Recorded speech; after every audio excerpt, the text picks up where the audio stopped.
चलो रिवाइज करें जो कल पढ़ा था। कल अपन ने पढ़ा था सेक्शन 66F। 66F किसके बारे में था बच्चों? Cyber terrorism. अगर कोई भी बंदा जानबूझकर किसी भी बोलो unity, sovereignty, integrity of the country को नुकसान पहुंचाने की कोशिश कर रहा है या लोगों के अंदर टेरर डाल रहा है, खौफ डाल रहा है। कैसे खौफ डालेगा? डिनाइल ऑफ ऑथराइज बंदे का एक्सेस एंड अनऑथराइज बंदा एक्सेस कर रहा है या अपनी एक्सेस लिमिट से ज्यादा एक्सेस कर रहा है या फिर कंटेनमेंट डाल दिया, उसकी वजह से क्या हुआ?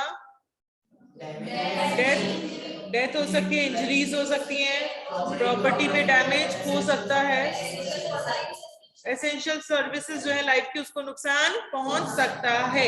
या दूसरा क्या था इसके अंदर कि अनऑथराइज्ड बंदा एक्सेस कर रहा है या एक्सेस लिमिट से ज्यादा एक्सेस कर रहा है ऐसी चीज को जो रेस्ट्रिक्टेड है for the security of the state, for the country, तो उससे नुकसान क्या होगा? फ्रेंड रिलेशंस खत्म, defamation, incitement, state security, integrity, sovereignty of the country, इन सबको नुकसान पहुंच सकता है। अगर आप ये सारी चीजें करते हो। अरे क्या हो रहा है मेरी क्लास में? क्या शुरू हो जाता है? ये लैपटॉप नहीं ज्यादा पड़ा है। अगर ऐसा होता है तो हमें क्या करना है? कितना इम्प्रिजमेंट मिलेगा उसको? Life for the life imprisonment, 3 साल से लाइफ इम्प्रिजमेंट तक की सजा उसको मिलेगी। ये अपने पढ़ा था सेक्शन 66F। फिर नेक्स्ट कौन सा था? सेक्शन 66F के बाद अरे बच्चों पढ़ के ही नहीं आए क्या? क्यों?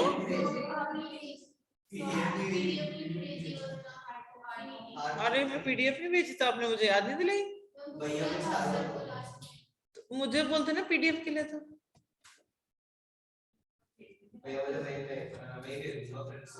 भैया वो बोलेंगे वो काम 10 दिन में होएगा। होने में तुरंत भी हो जाए और नहीं होने में वो काम 10 दिन में भी नहीं हुए। याद ग्रुप में डाल देते ना मैम, पीडीएफ डाल दो, इसलिए नहीं पढ़ा। वेरी गुड, एक दिन तो शांति का निकला। M22 है ना ग्रुप का नाम। चलो हाँ जी, सेक्शन 66F के बाद कुछ याद है? कल क्या था? क्या था? सेक्शन याद नहीं है, क्या था अंदर का?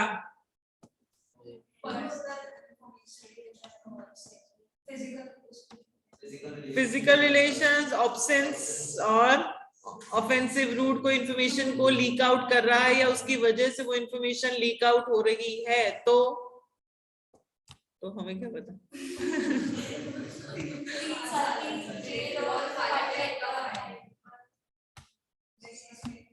सेक्शन 67 था वो। 67 में क्या था? कितना उसको पनिशमेंट मिलेगा?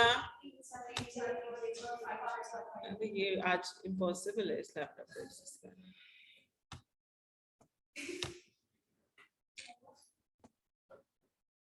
भैया की क्लास में सही चल रहा था?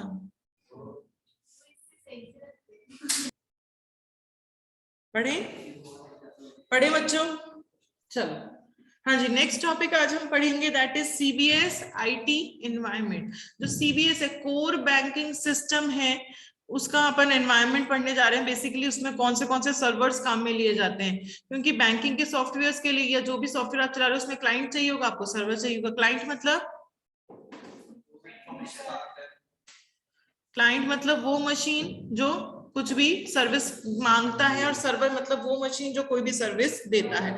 तो CBS एक क्लाइंट सर्वर आर्किटेक्चर है। क्लाइंट सर्वर आर्किटेक्चर का मतलब यहाँ पे क्लाइंट्स भी होंगे, सर्वर्स भी होंगे। कुछ मशीन्स ऐसी होंगी जो सर्विस रिक्वेस्ट मांगेंगी और कुछ मशीन्स ऐसी होंगी जो अपन को सर्वर प्रोवाइड मतलब सर्विसेज देंगी। Has a remote server. Remote server का मतलब सर्वर कहीं और पड़ा है, एंड क्लाइंट कहीं और पड़ा है, जो सब एक दूसरे से कनेक्टेड होते हैं। सर्वर क्या है? सर्वर मतलब एक ऐसा कंप्यूटर जो सर्विस रिक्वेस्ट को एक्सेप्ट करता है क्लाइंट से, उस रिक्वेस्ट को प्रोसेस कर कर और वापस उसको क्लाइंट को दे देता है। लाइक क्लाइंट ने कहा मुझे 2+2 करके बताओ, तो सर्वर इसकी प्रोसेसिंग करेगा 2+2 की, और आंसर कितना आएगा 4। वो आंसर सर्वर किसको दे देगा? क्लाइंट को दे देगा। तो क्लाइंट के पास खुद के पास जनरली प्रोसेसिंग पावर नहीं होती, जनरली सारी प्रोसेसिंग पावर किसके पास होती है? सर्वर के पास होती है। तो क्लाइंट बोलता है मुझे ये काम कर कर दो, सर्वर उसको वो काम कर कर देता है। ठीक है, बहुत सारे टाइप्स के सर्वर हैं सीबीएस आईटी एनवायरनमेंट के अंदर, like application server, database server, ATM, channel server, ये सारे सर्वर्स अपन डिटेल में अभी पढ़ेंगे। सबसे पहला है हमारा एप्लीकेशन सर्वर। देखो एप्लीकेशन सर्वर क्या करता है, कोई बैंक है, लाइक आपका HDFC बैंक है, HDFC के आपने झुंझुनू की वाली ब्रांच से मैंने HDFC में 10,000 रुपए डलवाए। ठीक है, तो HDFC बैंक में मैंने 10,000 डलवाए, तो HDFC का जो सर्वर है, HDFC का जो सेंट्रल सर्वर है, उस सेंट्रल सर्वर में मेरा अकाउंट है ABC का, उसमें 10,000 अपडेट हो जाएंगे। अब ये अपडेट हुए कहां से? ये अपडेशन करने का जो काम है ये किसने किया? एप्लीकेशन सर्वर ने ये काम किया।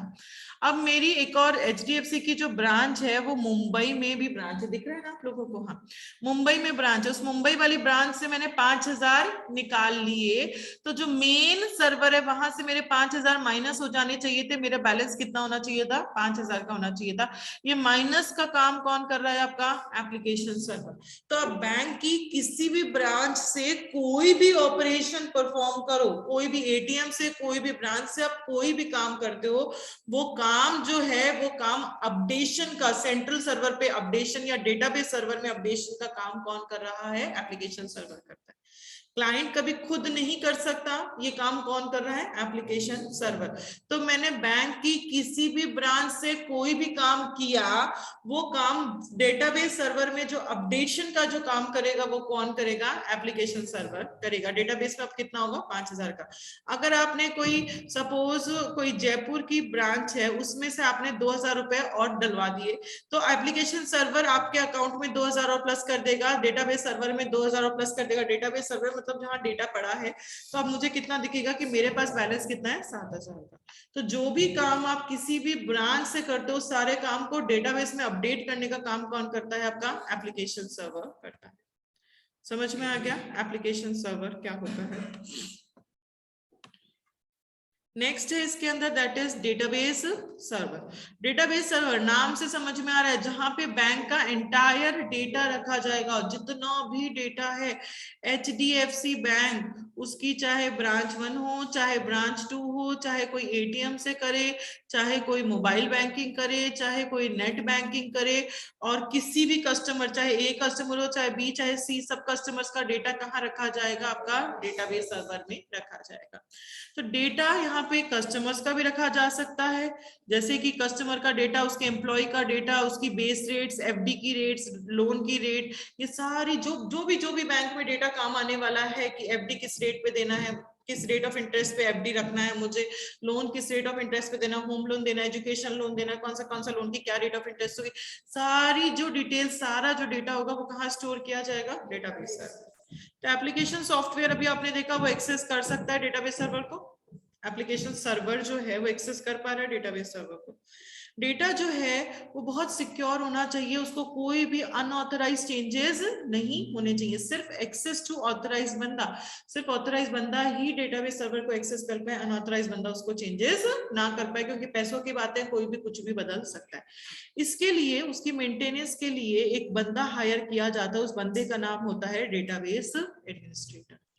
डेटाबेस को जो मैनेज करेगा, जो ध्यान रखेगा कि डेटाबेस में जो ट्रांजैक्शंस हो रहे हैं वो सही हो रहे हैं या गलत हो रहे हैं, उन सबको मैनेज करने का काम किसका है? डेटाबेस एडमिनिस्ट्रेटर है। तो ये भी इंसान, ये भी एम्प्लॉय, हो सकता है ये भी कुछ गलत कर दे, हो सकता है जिस अकाउंट में 10,000 रुपए प्लस करने थे, उसने क्या कर दिया, उस अकाउंट में 8,000 तो प्लस कर दिया और 2,000 खुद के पास रख लिए, ये भी तो गलती कर सकता है।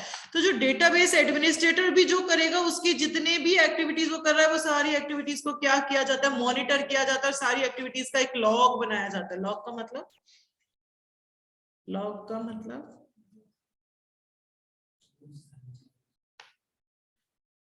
फोन में देखते हो कॉल लॉग्स, क्या होते हैं कॉल लॉग्स? लिस्ट कि मैंने किसको कॉल किया, किसका कॉल आया, किसका कॉल मिस हो गया, जो भी मेरी चीजें हो रही है उसकी लिस्ट होती है। तो उसने जो जो काम किया है, उसने जो चेंजेस किए हैं एडमिनिस्ट्रेटर में, वो सारे चेंजेस की लिस्ट बनती है कि एडमिनिस्ट्रेटर ने ये काम किया, ताकि उस लिस्ट की स्क्रूटनी हो सके। स्क्रूटनी का मतलब क्या होता है? एनालिसिस। उसको एनालाइज, जो ऑडिटर आएगा वो उसको एनालाइज करेगा, देखेगा कि उसने क्या काम किया था और उस काम की वजह से क्या इफेक्ट ऑर्गेनाइजेशन के ऊपर पड़ा है। ये होता है आपका डेटाबेस सर्वर। तो डेटाबेस सर्वर क्या होता है? जहां पे सारा डेटा रखा जाता है, कस्टमर का चाहे डेटा हो, चाहे बैंक की रेट हो, इंटरेस्ट की रेट, लोन की रेट, सारी चीजें वहां रखी जाएंगी। एप्लीकेशन सर्वर उसको एक्सेस कर सकता है। यहाँ पे कोई भी अनऑथराइज बंदा उसमें चेंजेस ना करे, उसकी मेंटेनेंस के लिए एक बंदा हायर किया जाता है, उस बंदे का नाम होता है डेटाबेस एडमिनिस्ट्रेटर। वो बंदा भी जो भी काम करेगा, जो भी एक्टिविटीज करेगा, उन सबको मॉनिटर किया जाएगा और एक लॉग बनाया जाएगा। उस लॉग की भी स्क्रूटनी होगी ताकि देख सकें कि उसने क्या क्या चेंजेस किए थे और उसकी वजह से ऑर्गेनाइजेशन के ऊपर क्या क्या इफेक्ट पड़ा। डेटाबेस सर्वर को कौन कौन एक्सेस कर सकता है? एप्लीकेशन सर्वर डेटाबेस सर्वर को एक्सेस कर सकता है, अपन ने देखे थे चेंजेस कर सकता है। अपन आगे बढ़ेंगे, एटीएम चैनल सर्वर भी, एटीएम मशीन चैनल सर्वर भी एक्सेस कर सकते हैं। इंटरनेट बैंकिंग एप्लीकेशन सर्वर भी डेटाबेस सर्वर को एक्सेस कर सकते हैं। तो कस्टमर कोई भी काम करे, किसी भी ब्रांच, किसी भी एटीएम, किसी भी इंटरनेट मोबाइल बैंकिंग के थ्रू, वो सारी की सारी चीज कहाँ अपडेट होनी चाहिए? हमेशा सेंट्रलाइज्ड डेटाबेस के अंदर अपडेट होनी चाहिए। कस्टमर चाहे कोई भी ब्रांच, चाहे कोई भी एटीएम, चाहे कोई भी नेट बैंकिंग, मोबाइल बैंकिंग से जो भी काम कर रहा है, वो सारे ट्रांजेक्शन अपडेट कहाँ होने चाहिए? डेटाबेस सर्वर के अंदर अपडेट होने चाहिए। नेक्स्ट है आपका एटीएम चैनल सर्वर। अब ये एटीएम चैनल सर्वर देखो क्या करता है। एटीएम चैनल सर्वर, जिसके पास एटीएम कार्ड है, जिसके पास बैंक से जिसने एटीएम कार्ड ले लिया, तो उस एटीएम कार्ड का आपका आईडी क्या होगा और उस एटीएम कार्ड का आपका पासवर्ड क्या होगा, उस सबको वो स्टोर करके रखता है आपका एटीएम चैनल सर्वर। अगर मेरे पास एटीएम कार्ड है तो मेरे एटीएम कार्ड का आईडी क्या था, मेरे एटीएम कार्ड का पिन कोड या पासवर्ड जो भी आप कहोगे वो क्या था, वो कहाँ स्टोर होगा? एटीएम चैनल सर्वर पे स्टोर होगा। तो ये server contains the details of the ATM account holders, जिनके पास एटीएम अकाउंट है उनकी सबकी डिटेल्स रखता है। जैसे ही आपको ये फैसिलिटी मिल गई, आप ये सारी डिटेल्स कहाँ लोड हो जाती है? एटीएम चैनल सर्वर पे लोड हो जाती है। बैंक ने आपको एटीएम दिया, बैंक आपकी एटीएम की डिटेल्स कहाँ लोड कर देगा? एटीएम चैनल सर्वर पे लोड कर देगा। अब यहाँ पे प्रोसेसिंग कैसी होती है देखो, सपोज मैं कोई एसबीआई बैंक है, एसबीआई के बैंक के एटीएम से मैं 5,000 रुपए निकाल रही हूँ। क्या कर रही हूँ? 5,000 रुपए माइनस कर रही हूँ। अब ये जो 5,000 रुपए मैं माइनस कर रही हूँ, ये 5,000 रुपए तुरंत मेरे सेंट्रल डेटाबेस में अपडेट होना चाहिए। मेरे सेंट्रल डेटाबेस में मेरे पास बैलेंस है 25,000, तो तुरंत अपडेट हो जाना चाहिए। होता क्या है, कई बार क्या होता है, ये सेंट्रल डेटाबेस सर्वर बिजी होता है, कोई ना कोई काम करने में, अपना कुछ काम करने में बिजी है, डेली रूटीन का काम करने में बिजी है, या कोई और उसके ऊपर ट्रैफिक बहुत ज्यादा है, तो उसमें ये 5,000 हाथ के हाथ अपडेट नहीं हो सकते। तो ये एटीएम सर्वर, जो एटीएम सर्वर है, ये क्या करेगा? ये कोई भी काम रुकना नहीं चाहिए, चलते रहना चाहिए।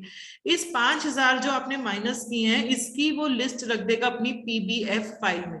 पीबीएफ फाइल एक होती है positive balance file. Positive balance file में उसके पास रिकॉर्ड है कि आपके पास कितना बैलेंस था, 25,000, उसमें से 5,000 आपने माइनस कर लिए, तो आपके पास बैलेंस कितना बना? 20,000। ये लिस्ट वो अपने पीबीएफ में मेंटेन कर रहा है। उस बंदे ने फिर से उस एटीएम के अंदर 2,000 रुपए डलवा दिए, अभी भी सेंट्रल डेटाबेस सर्वर बिजी है, तो यहाँ पे एक और ट्रांजेक्शन आएगा कि आपके अकाउंट में 2,000 डल गए, अब कितने हो गए आपके अकाउंट में? 22,000। अब ये काम पीबीएफ में होता रहेगा, लिस्ट बनती रहेगी, और जैसे ही आपका सेंट्रल डेटाबेस सर्वर बिजी होगा, ये सारी की सारी list ATM channel server update कर देगा। कहाँ पे? सेंट्रल डेटाबेस सर्वर में अपडेट कर देगा।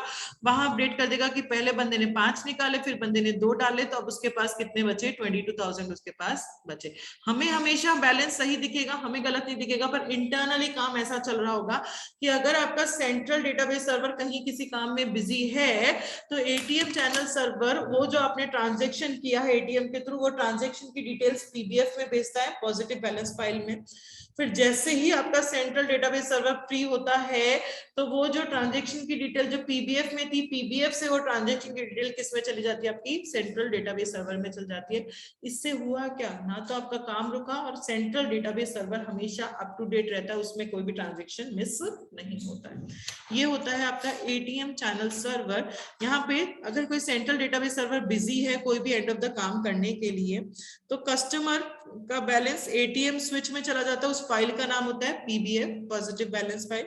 जैसे ही वो एक्सेसिबल होगा तो जितने आपने ट्रांजेक्शंस किए थे वो सारे के सारे ट्रांजेक्शन कहाँ पे पास हो जाते हैं, आपके सेंट्रल डेटाबेस सर्वर में पास हो जाते हैं। Once the central database server becomes accessible, सारे ट्रांजेक्शन जो भी हुए हैं वो सब यहाँ पे चले जाते हैं। इससे क्या हुआ, आपका एटीएम का काम भी चलता रहा और सेंट्रल डेटाबेस सर्वर भी हमेशा अप टू डेट रहा। ये काम होता है एटीएम चैनल सर्वर का, कि जितने लोगों के पास एटीएम है उन सबके अकाउंट डिटेल्स का, सारी डिटेल्स किसके पास रहेंगी, एटीएम सर्वर के पास।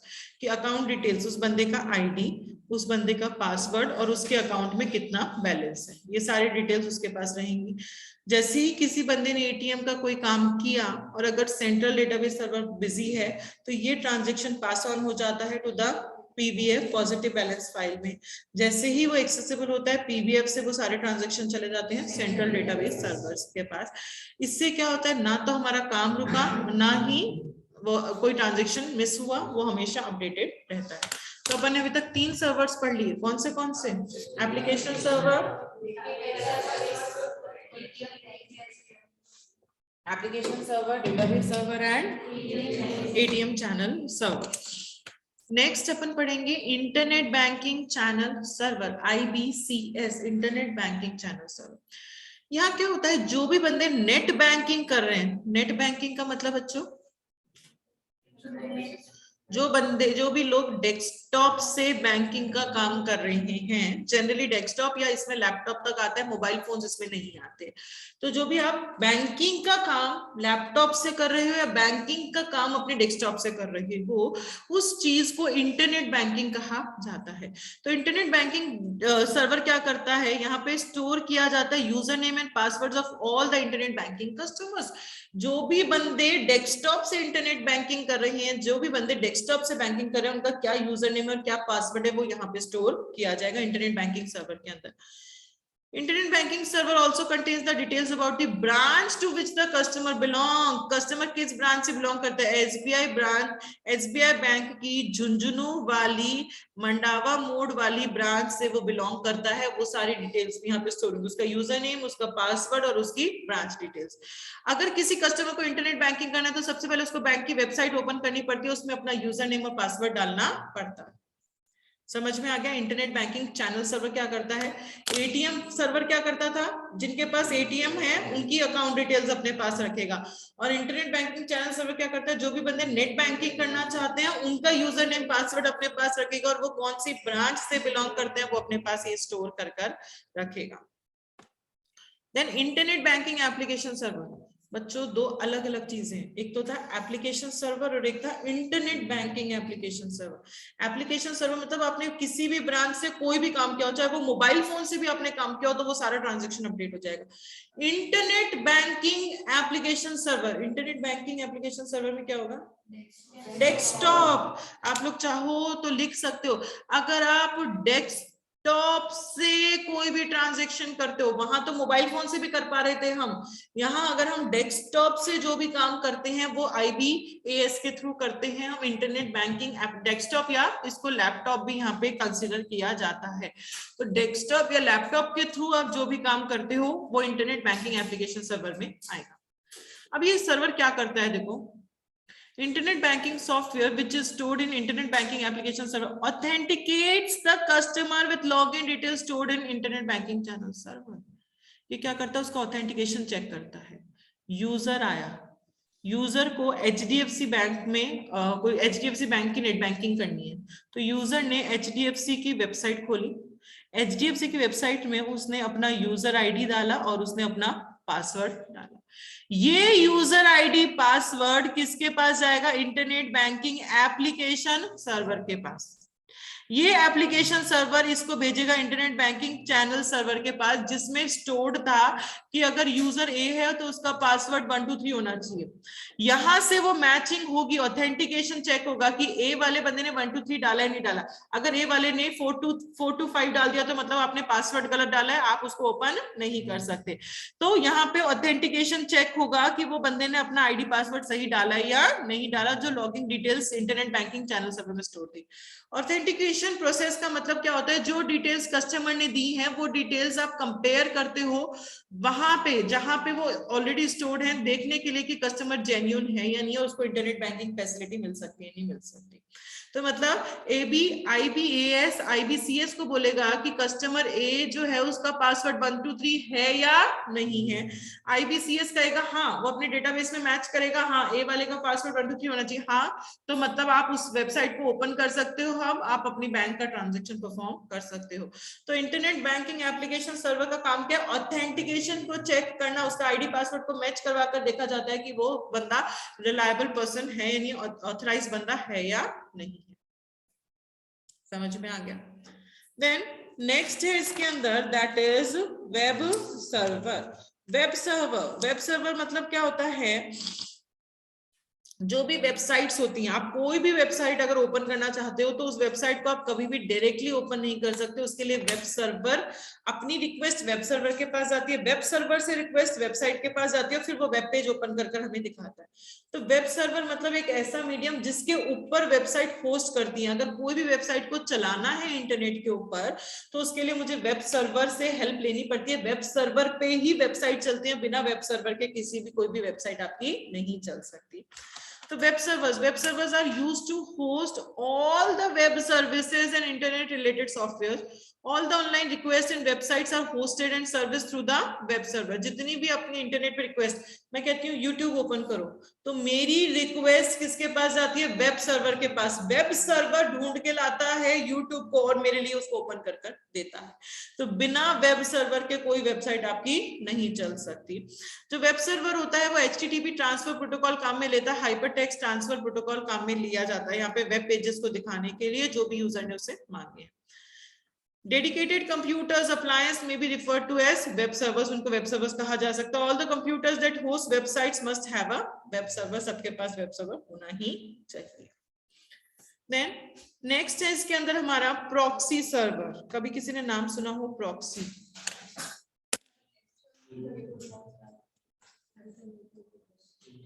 एक्चुअल की जगह कोई और चला जाता है उसको प्रॉक्सी कहा जाता है।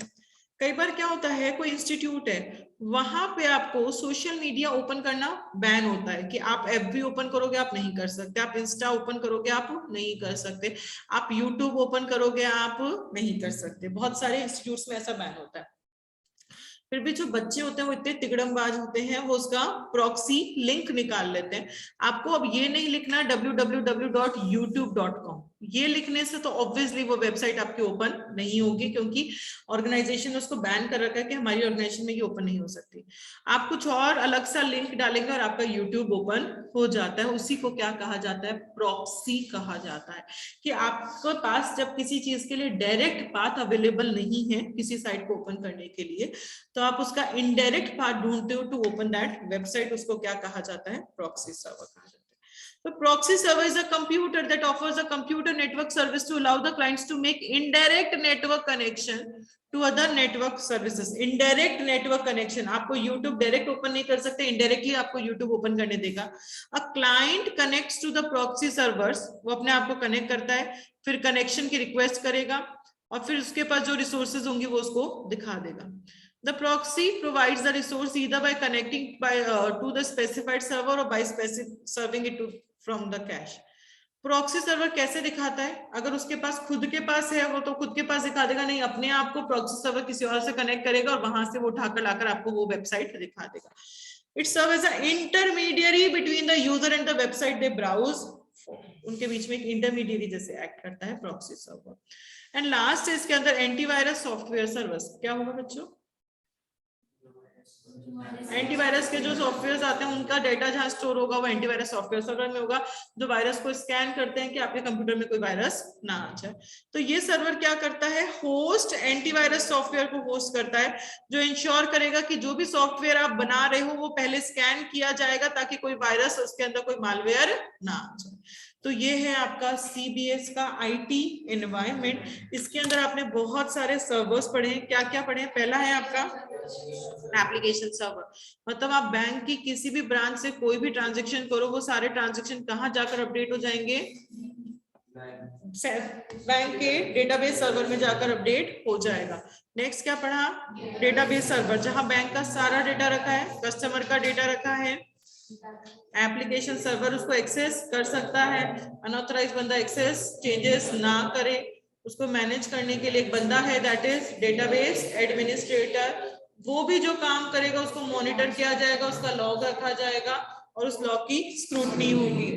डेटाबेस सर्वर को एक तो एप्लीकेशन सर्वर डायरेक्टली एक्सेस कर सकता है, एक ATM channel server directly access कर सकता है, और एक इंटरनेट बैंकिंग एप्लीकेशन सर्वर उसको डायरेक्टली एक्सेस कर सकता है। वो सिक्योर्ड होना चाहिए, कोई भी बंदा उसको डायरेक्टली एक्सेस नहीं कर सकता। नेक्स्ट अपन ने पढ़ा ATM चैनल सर्वर, जिन बंदों के पास ATM अकाउंट है उनकी डिटेल्स वहां सर्वर पे स्टोर हो जाएगी। जैसे ही अगर कोई सेंट्रल डेटाबेस सर्वर बिजी है और बंदा कोई ट्रांजैक्शन करता है तो उसकी डिटेल्स कहाँ जाएंगी? PBF पॉजिटिव बैलेंस फाइल में। जैसे ही सेंट्रल डेटाबेस सर्वर एक्सेसिबल हुआ तो PBF से वो डिटेल्स सारी की सारी सेंट्रल डेटाबेस सर्वर में अपडेट हो जाएंगी। इससे क्या हुआ? ATM का काम नहीं रुका और डेटाबेस सर्वर हमेशा अप टू डेट रहेगा। नेक्स्ट है इंटरनेट बैंकिंग चैनल सर्वर। यहाँ पे जो भी बंदा नेट बैंकिंग करना चाहता है उसका यूजर नेम, उसका पासवर्ड और वो कौन सी ब्रांच से बिलोंग करता है वो सारी डिटेल्स यहाँ स्टोर होंगी। पहले हमें बैंक की वेबसाइट को ओपन करना पड़ता है। फिर है इंटरनेट बैंकिंग एप्लीकेशन सर्वर। यहाँ पे ऑथेंटिकेशन प्रोसेस होता है। अगर आपने कोई भी ID पासवर्ड डाल रहे हो तो IBAS जो है वो जाकर डिटेल्स देगा IBCS को, वहां से कंपेयर होगा, मैच होगा कि आप रिलायबल पर्सन ऑथराइज बंदे हो क्या, आप ओपन कर सकते हो क्या। तो सिर्फ ऑथेंटिकेशन को चेक करना, मतलब चेकिंग करवाना कि जो ID पासवर्ड आपने दिया है वो सही दिया है गलत, वो चेकिंग करवाने का काम किसका है? IBAS का काम होता है। नेट बैंकिंग के लिए ये भी जो बंदे डेस्कटॉप या लैपटॉप से बैंकिंग करना चाहते हैं। फिर वेब सर्वर, जितनी भी वेबसाइट्स होती हैं वो कहाँ होस्ट होती हैं? वेब सर्वर पे होस्ट होती है। इसमें HTTP प्रोटोकॉल काम में लिया जाता है। अगर किसी भी वेबसाइट को रन करना है तो उसके लिए वेब सर्वर आपको चाहिए ही चाहिए। फिर proxy server indirect network connection path हमें प्रोवाइड करवाता है। It is an intermediary between the user and the website they want to open. Proxy server के पास खुद के पास है तो खुद निकाल कर दे देगा, नहीं तो उसको कैश से उठाकर आपको दिखा देगा। फिर लास्ट अपन ने पढ़ा एंटीवायरस सॉफ्टवेयर सर्वर। इसमें क्या होता है?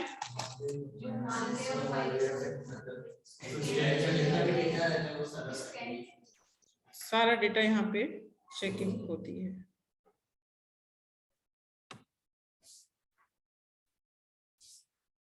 इसके पहले था या इसके बाद पढ़ रहे थे? बाद पढ़ रहे।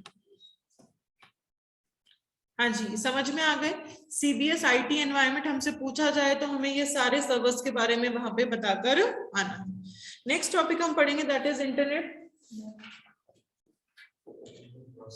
Internet banking process. यहाँ अपन स्टेप्स पढ़ेंगे नेट बैंकिंग के। नेट बैंकिंग का मतलब जो भी आप डेस्कटॉप या जो भी आप लैपटॉप के थ्रू जो बैंकिंग आप करोगे उसके क्या स्टेप्स होंगे, क्या प्रोसीजर होता है, कैसे कैसे फॉलो किया जाता है। डेस्कटॉप से मैंने HDFC बैंक में मैं मेरी अकाउंट का बैलेंस चेक करना चाहती हूँ कि मेरे पास कितना बैलेंस पड़ा है, ये काम मैं करना चाहती हूँ। इस काम को कहा जाएगा नेट बैंकिंग या इंटरनेट बैंकिंग कहा जाएगा, क्योंकि ये काम आप लैपटॉप या डेस्कटॉप से कर रहे हो। अब होता क्या है, कैसे कैसे ये स्टेप्स होते हैं, पहले वैसे पढ़ेंगे, फिर मैं एक डायग्राम सा बनवाऊंगी इसका, वो बनाना रहेगा आपको, तो बहुत इजी हो जाएगा। सबसे पहले कस्टमर अप्लाई करता है ये फैसिलिटी के लिए। कस्टमर कहता है मुझे नेट बैंकिंग चाहिए। एक तो HDFC में अकाउंट है, अगर HDFC को मुझे मेरे लैपटॉप से भी ओपन करनी है तो मेरे को बैंक में जाकर बोलना पड़ेगा कि मुझे नेट बैंकिंग करनी है, तभी वो मुझे उसकी फैसिलिटी देंगे, उसका यूजर ID और पासवर्ड प्रोवाइड करवाएंगे। तो यूजर को क्या मिलता है, उसके लिए यूजर आईडी और पासवर्ड मिल जाता है। यूजर बोलेगा, अप्लाई करेगा, अप्लाई करने के बाद उसको आईडी पासवर्ड मिलेगा, तो फिर आप ये काम कर सकते हो। इंटरनेट फैसिलिटी अगर आपको बैंक की चाहिए तो बैंक की वेबसाइट को आपको ओपन करना ही पड़ेगा, जो भी HDFC की वेबसाइट है। वेबसाइट को ओपन करने के लिए आपको जनरली एक ब्राउजर चाहिए होता है, like Chrome, internet explorer, etcetera etcetera. जब भी यूजर एक्सेस करता है तो यूजर सबसे पहले कहां जाता है, वेब सर्वर के पास। अगर यूजर कहेगा यूट्यूब ओपन करो, तो ये रिक्वेस्ट मेरी किसके पास जाएगी, वेब सर्वर के पास। वेब सर्वर वो वेबसाइट, वेब पेज उठाकर मुझे लाकर देता है। मैंने कहा HDFC की वेबसाइट ओपन करो, तो मेरी रिक्वेस्ट किसके पास जाएगी, वेब सर्वर के पास। और वेब सर्वर क्या करेगा, HDFC की वेबसाइट को मेरे लिए ओपन कर देगा। तो यूजर जो है उसकी रिक्वेस्ट सबसे पहले कहां जाती है, वेब सर्वर के पास। Internet banking website is hosted on web server. सारी की सारी वेबसाइट्स कहां होती हैं आपको पता है, वेब सर्वर पे होती है। The web server is in the central data centre of the bank. Web server सबसे सेंटर में होता है बैंक के। Access to the web server, web server को सिर्फ और सिर्फ ऑथराइज बंदा ही एक्सेस कर सकता है, अनऑथराइज बंदा एक्सेस नहीं कर सकता। मतलब आपका आईडी पासवर्ड मैच होगा तभी आप बैंक के वेब सर्वर पे जा पाओगे, अदरवाइज उसके वेब सर्वर पे नहीं जा सकते। वेब सर्वर को कोई अनऑथराइज बंदा यूज में ना ले ले या उस पर कोई गलत ट्रैफिक ना आ जाए, इसीलिए वहां पे एक फायरवॉल काम में लिया जाता है। अब ये फायरवॉल क्या होता है, फायरवॉल देखो एक सॉफ्टवेयर होता है। ये है पब्लिक नेटवर्क, ये है आपका प्राइवेट नेटवर्क। पब्लिक का मतलब आपका इंटरनेट और प्राइवेट का मतलब मेरी ऑर्गेनाइजेशन का जो खुद का नेटवर्क। इंटरनेट पे तो कोई भी बंदा कुछ भी कहीं से भी कोई भी डेटा को एक जगह से दूसरी जगह भेज सकता है। मेरा प्राइवेट नेटवर्क सिक्योर हो इसके लिए मैं बीच में एक सॉफ्टवेयर लगा देती हूँ, उस सॉफ्टवेयर का नाम होता है फायरवॉल। अगर पब्लिक नेटवर्क से कोई ट्रांजैक्शन आ रहा है, जैसे किसी ने कहा कि मेरे अकाउंट से 5,000 निकालने हैं, ये ट्रांजैक्शन इंटरनेट से आया, तो ये प्राइवेट के पास डायरेक्ट नहीं जाता, ये पहले फायरवॉल के पास आएगा। फायरवॉल सबसे पहले चेक करता है कि क्या वो ट्रांजैक्शन किसी ऑथराइज्ड बंदे ने भेजा है क्या, मतलब जिसका आईडी पासवर्ड है, जो मेरे बैंक का मेंबर है, कस्टमर है, क्या वही बंदा ये ट्रांजैक्शन करना चाह रहा है या कोई और बंदा है। फायरवॉल ये चेक करेगा सबसे पहले। अगर आप ऑथराइज्ड हो, अगर आपका आईडी पासवर्ड मैच हो गया, तो फायरवॉल चेक करता है कि क्या उसमें कोई डिस्ट्रक्टिव स्टेटमेंट तो नहीं है ना। आपने जो भेजा कि 5,000 रुपए माइनस होने चाहिए, ये जो आपने कोड लिखकर भेजा है, क्या इस कोड में कोई ऐसा वायरस या बॉम्ब तो नहीं डला हुआ जो मेरी बैंक की पूरी वेबसाइट को उड़ा देगा, बैंक की सारी अकाउंट डिटेल्स उड़ा देगा, ऐसा तो नहीं है ना। ये फायरवॉल चेक करेगा। अगर नहीं है तो फायरवॉल उस इंस्ट्रक्शन को प्राइवेट के पास जाने देता है, अदरवाइज वो प्राइवेट के पास नहीं जाने देता। तो फायरवॉल फायर से बचाने के लिए जो वॉल है, मतलब ये एक सॉफ्टवेयर है जो पब्लिक नेटवर्क से, अपन डिटेल में चैप्टर नंबर 3 में भी पढ़ेंगे फायरवॉल। तो वो बेसिकली चेक करता है कि जो पब्लिक नेटवर्क से जो भी डिटेल्स आ रही हैं उसमें कोई डिस्ट्रक्टिव स्टेटमेंट तो नहीं है ना, एंड वो जो ट्रांजेक्शन आ रहा है वो कोई ऑथराइज बंदा ही भेज रहा है। तो यहाँ पे अगर आपको वेब सर्वर तक जाना है तो वेब सर्वर तक जाने के लिए आपको फायरवॉल के थ्रू ही जाना पड़ेगा। तो इससे क्या होगा, अनऑथराइज बंदा वेब सर्वर तक नहीं पहुंच पाएगा और अनवांटेड ट्रैफिक, अनवांटेड लोग वेब सर्वर को एक्सेस नहीं कर पाएंगे।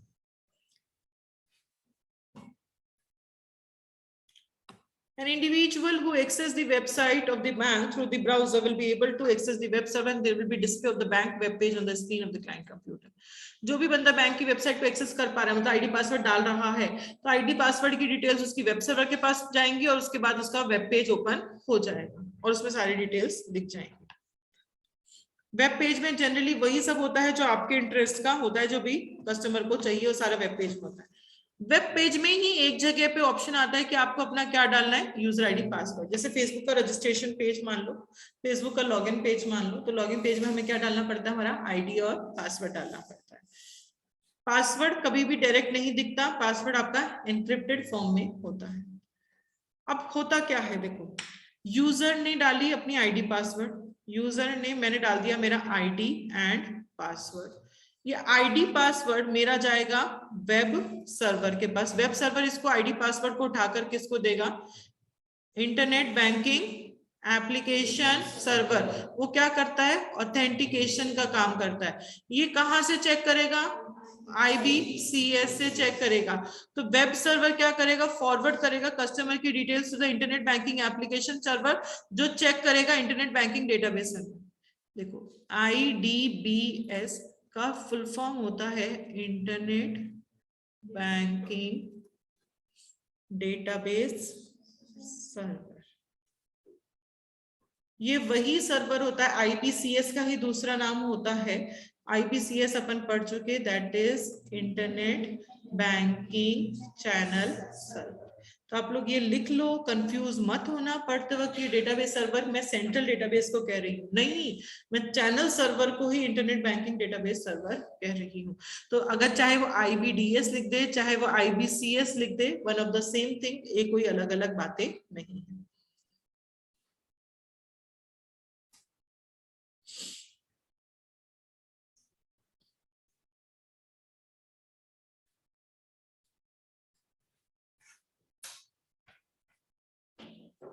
लिख लिया, ये one of the same thing है। इसमें पढ़ोगे तो कई बार आपको IBCS लिखा हुआ दिखेगा, कई बार आपको IBDS लिखा हुआ दिखेगा, कंफ्यूज नहीं होना, दोनों का मतलब एक होता है।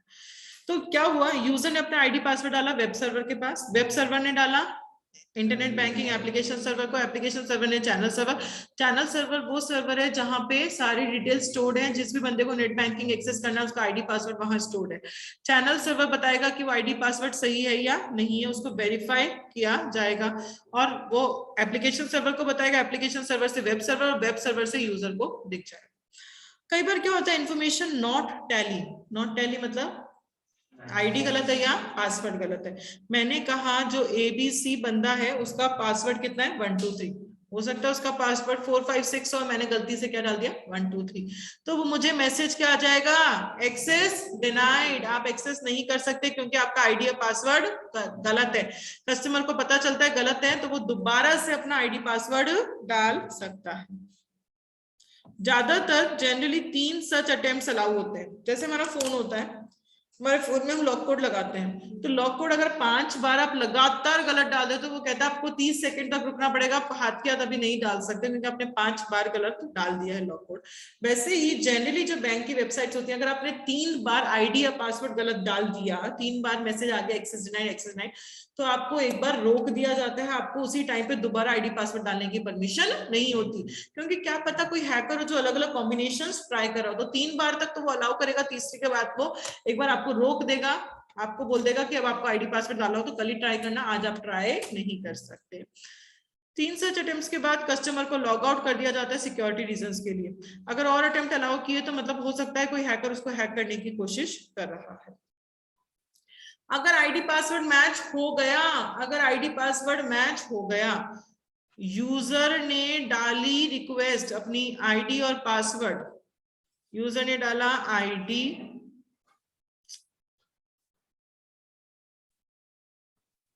यूजर ने डाला आईडी पासवर्ड, किसको गया, वेब सर्वर के पास। वेब सर्वर से कहां गया, इंटरनेट बैंकिंग एप्लीकेशन सर्वर, उससे कहां गया, internet banking channel server. Channel server ने या तो एक्सेस डिनाइड किया, अगर हाँ, अगर उसका आंसर यस का आ रहा है तो चैनल सर्वर IBS को भेजेगा, IBS वेब सर्वर को भेजेगा, वेब सर्वर से मेरी जो वेब पेज, जो मुझे वेब पेज दिख रहा है उस पर मैसेज आ जाएगा कि आप ऑथेंटिक बंदे हो, आप उसको ओपन कर सकते हो। एक्नॉलेजमेंट का मैसेज आ जाएगा कि आपका आईडी पासवर्ड सही है, और फिर उसके बाद मुझे क्या हो जाएगा, मैं इंटरनेट बैंकिंग फैसिलिटी वो एक्सेस कर सकती हूँ, मेरे पास डिटेल्स आ जाएंगे। आपको करना क्या है, आपको पासवर्ड चेंज करना है या बैलेंस की इंक्वायरी करनी है या आपको फंड ट्रांसफर करना है या आपको चेकबुक को इशू करना है, आपको क्या काम करना है ये यहाँ पे बताया जाएगा, पूछा जाएगा। पेमेंट रोकना है, copy of the statement, account, ATM, credit card, related queries. आपके पास लिस्ट आ गई आपके पास की ये सारे हम बैंक की फैसिलिटी, और भी बैंक फैसिलिटीज दे रहा है, यहाँ पे सिर्फ कुछ एग्जाम्पल दिए कि आपको बैंक से काम क्या करवाना है। कस्टमर चूज करेगा वन ऑफ द सर्विस कि मुझे अकाउंट का बैलेंस चेक करना है। ये सर्विस जो है उसने चूज की, वो वेब सर्वर उठाकर देगा IBAS को।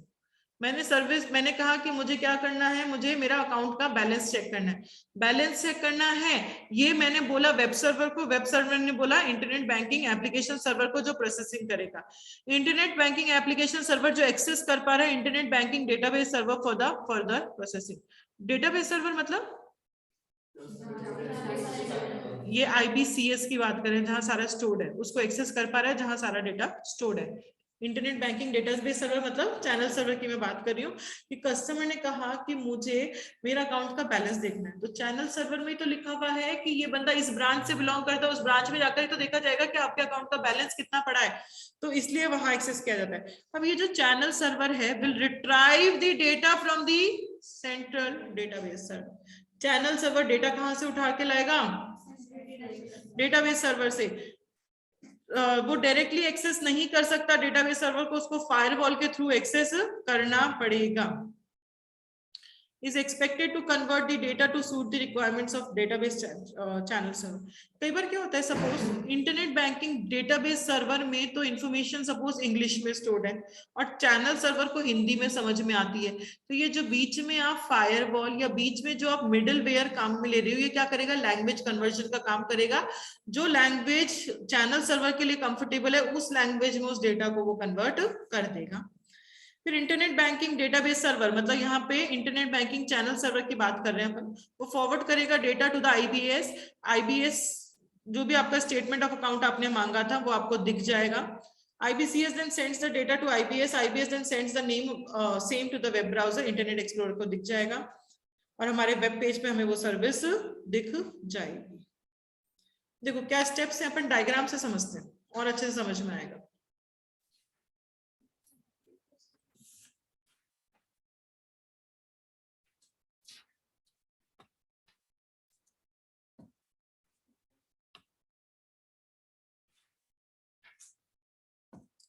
देखो सबसे पहले अपन क्या कर रहे हैं, यहाँ पे नेट बैंकिंग का प्रोसेस पढ़ रहे हैं।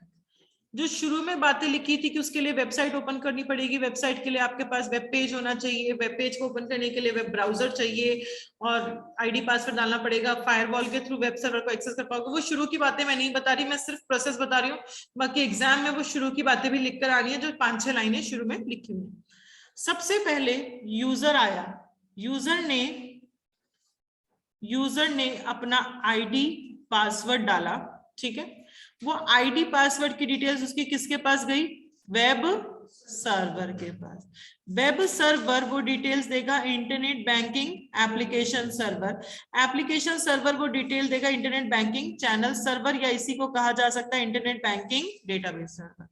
उसका आंसर यस या नो का आंसर, उसका या तो यस का आंसर होगा या नो का आंसर, वो आंसर जाएगा टू द चैनल सर्वर, देगा एबीएस को, आईबीएस को, आईबीएस यस या नो का आंसर देगा टू द वेब सर्वर और वेब सर्वर हमें आंसर दिख जाएगा। अगर मैसेज आता है नो का तो मतलब एक्सेस डिनाइड, आप एक्सेस नहीं कर सकते क्योंकि आपका आईडी या पासवर्ड गलत था। उसके लिए आपको मैक्सिमम कितने अटेम्प्ट्स अलाउ होते हैं? 3 अटेम्प्ट्स अलाउ होते हैं, 3 के बाद आप लॉग आउट हो जाते हैं। अगर आपका आंसर जो है वो किसका आ गया? यस का आ गया, मतलब यूजर के पास अक्नॉलेजमेंट आ गया कि आपका आईडी और पासवर्ड गलत है, तो अक्नॉलेजमेंट आने के बाद यूजर को लिस्ट दिख जाएगी कि बैंक से अपन क्या क्या फैसिलिटी को अवेल कर सकते हैं। मैं स्टॉप पेमेंट, मुझे कोई पेमेंट को रोकना है, मैं क्या वो करना चाहती हूँ। मुझे कोई अकाउंट का बैलेंस देखना है, क्या मैं वो चेक कर सकती हूँ अकाउंट का बैलेंस। मुझे कोई चेक बुक को इश्यू करवाना है, क्या मैं वो करवाना चाहती हूँ। मैं करवाना क्या चाहती हूँ मैं ये यहाँ पे डिटेल्स देखूंगी। फिर क्या करेगा, यूजर को लिस्ट दिखने के बाद यूजर चूज करेगा, चूज वन, एक आइटम चूज करेगा, उसको क्या फैसिलिटी अवेल करनी है। सपोज मुझे मेरे अकाउंट का क्या करना है, बैलेंस को चेक करना है, ये मैंने फैसिलिटी चूज की। अब ये जो मेरी चोजन फैसिलिटी है यूजर ने चूज की, इस चूज की डिटेल्स किसके पास जाएंगी बच्चों? वेब सर्वर के पास। वेब सर्वर ये डिटेल्स भेजेगा to the internet banking application server, application server ये डिटेल्स भेजेगा to the internet banking channel server या database server. Internet banking channel server या डेटाबेस सर्वर किसको एक्सेस कर पाता है? डेटाबेस सर्वर को, जहां पे सारी डिटेल्स स्टोर है कि आपके अकाउंट में एक्चुअली बैलेंस कितना पड़ा है। ये इसको एक्सेस करने के लिए इसको क्या चाहिए? बीच में फायरवॉल चाहिए, या फिर इसको कहा जाता है मिडल वेयर। फायरवॉल क्या करेगी कि उसको उसकी लैंग्वेज में कन्वर्ट करेगी। सपोज जैसे मैं यहाँ पे एग्जांपल लिख रही हूँ कि अगर डेटाबेस जो सर्वर है वो डेट YY की फॉर्मेट में डेट स्टोर करता है, पर जो चैनल सर्वर है उसमें डेट DD YY की फॉर्मेट में स्टोर होनी है। तो ये जो मिडल वेयर है, ये जो मिडल वेयर है, इस डेट को इस फॉर्म में ये कन्वर्ट कर देगा। अब क्या होगा, डेटाबेस सर्वर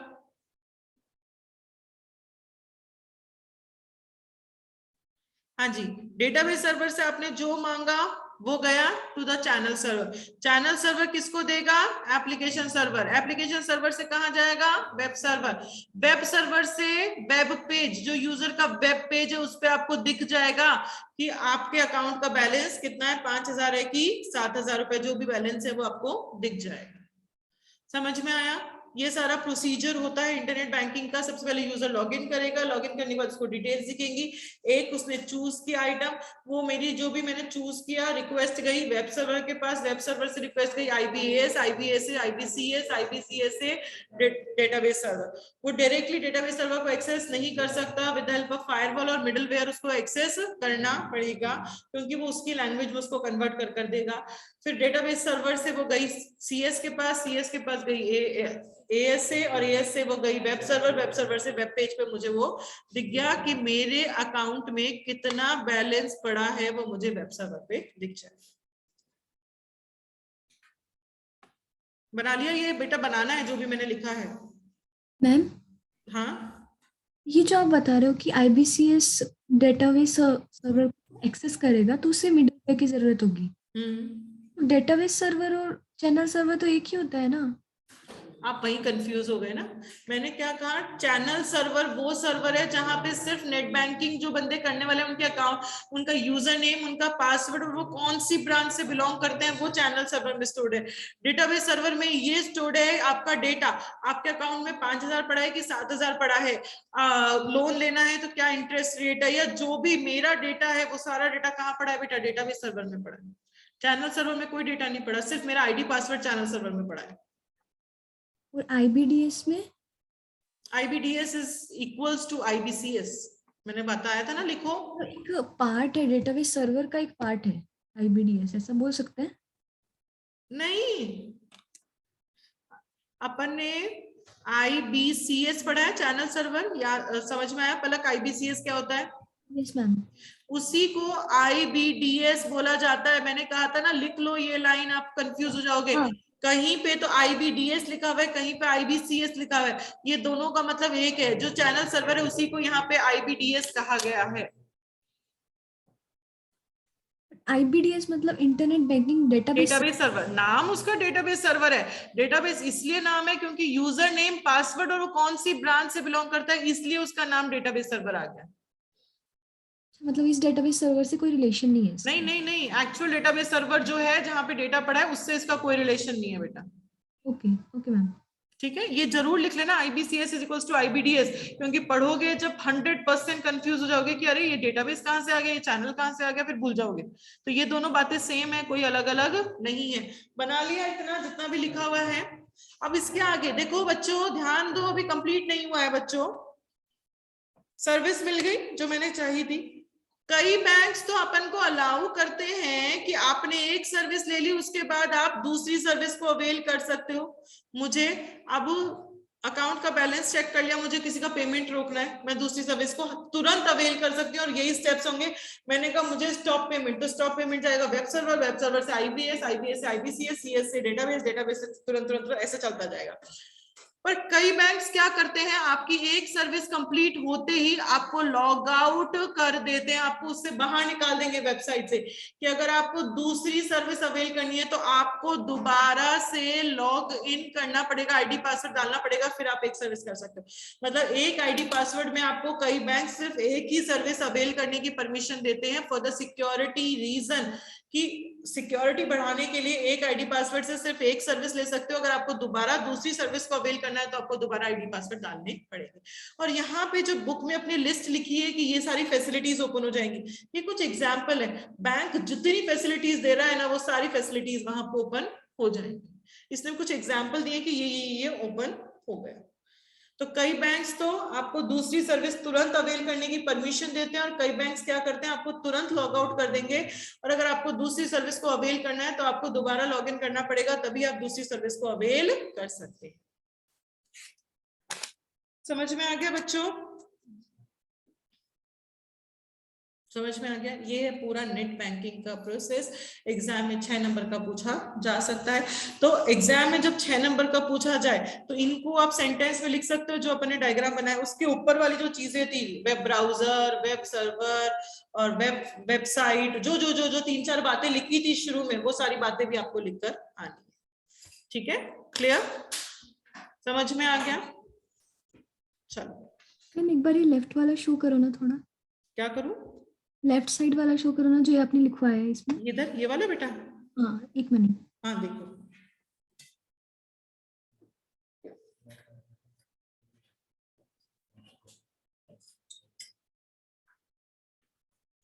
हो गया।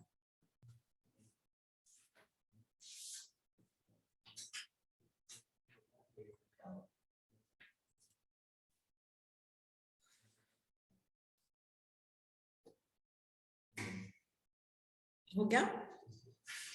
मैम, हाँ जी, IBDS है या IDBS है?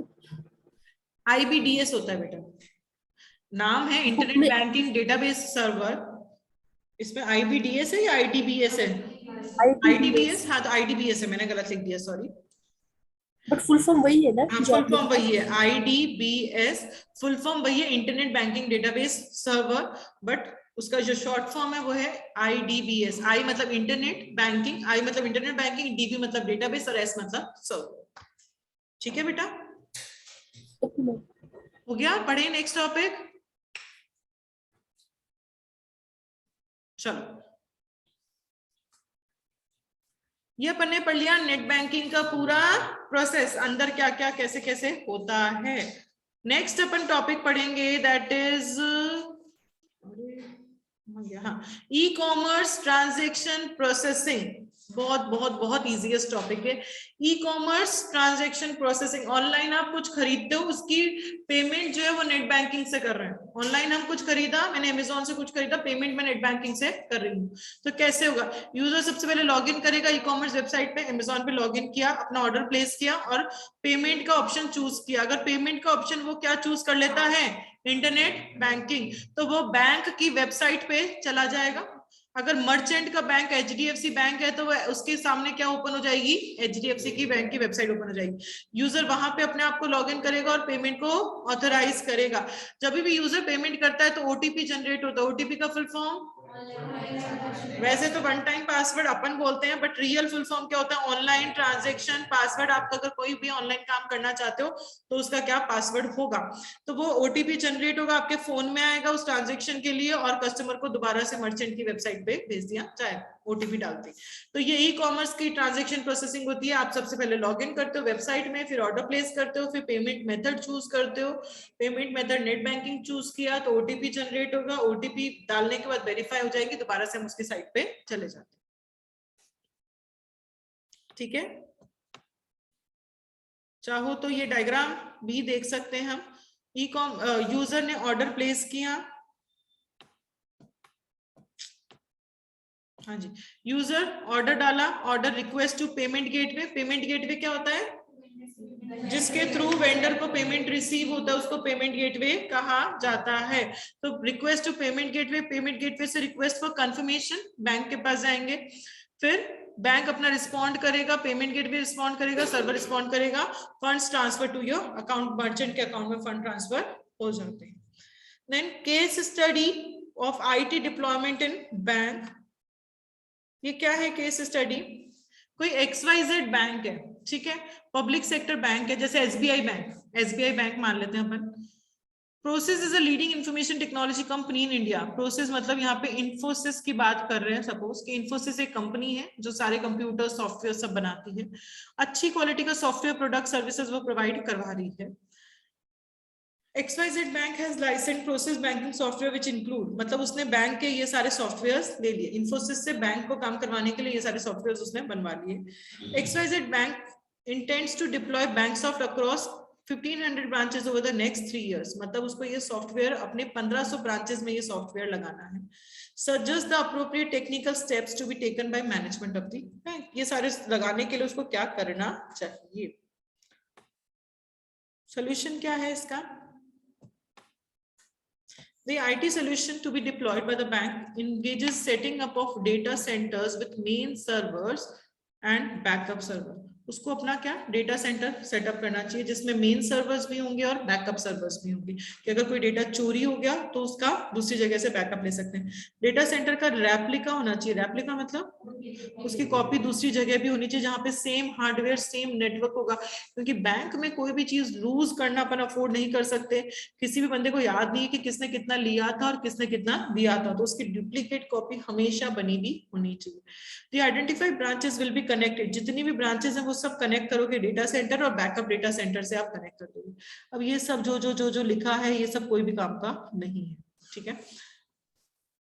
कस्टमर्स अब क्या है, ये सबसे आपने कनेक्ट कर दिया। XYZ बैंक है, उसके इतने एटीएम्स हैं जो कनेक्टेड है मेन सर्वर से और वो 3000 एटीएम और खोलना चाहता है। उसके पास 9500 एटीएम है, वो तो मैंने कनेक्ट कर दिया। वो 3000 और एटीएम खोलना चाहता है, तो अब क्या करना चाहिए उसको, जो 3000 और उसने एटीएम खोले के सारे कनेक्टेड होने चाहिए एक दूसरे से, ताकि किसी को कहीं से भी एक्सेस किया जा सके। बेसिकली क्या है, यहाँ पे मेन सर्वर होना चाहिए, डुप्लीकेट सर्वर होना चाहिए, उसकी रेप्लिका रखी हुई होनी चाहिए और सारी चीजें एक दूसरे से कनेक्टेड होनी चाहिए ताकि सबको कहीं से भी अपन एक्सेस कर सकते हैं। क्लियर, समझ में आ गया? चलो नेक्स्ट टॉपिक हम पढ़ेंगे, that is implementation of CBS या how does CBS work. Core banking system, कोई बैंक है आपका, कनाडा बैंक है, कनाडा बैंक को कोर बैंकिंग में कन्वर्ट करना है, ऑनलाइन बैंकिंग में कन्वर्ट करना है, मतलब सब चीज उसकी सारी ब्रांचेस का डेटा कनेक्टेड हो, तो वो कैसे किया जाता है, उसके क्या स्टेप्स हैं वो बताएंगे यहाँ पे।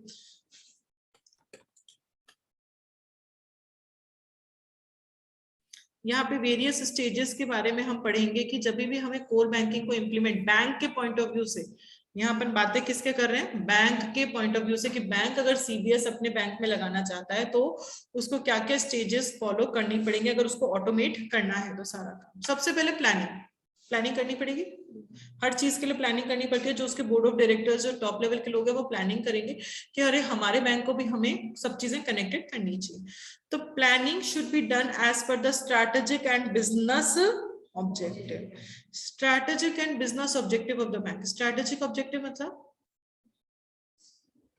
जो टॉप लेवल का जो ऑब्जेक्टिव होता है, जो बोर्ड ऑफ डायरेक्टर्स का जो ऑब्जेक्टिव होता है, बोर्ड ऑफ डायरेक्टर्स का ऑब्जेक्टिव है कि अगर हम इतना इन्वेस्ट करेंगे तो हमें इतना रिटर्न मिलना चाहिए।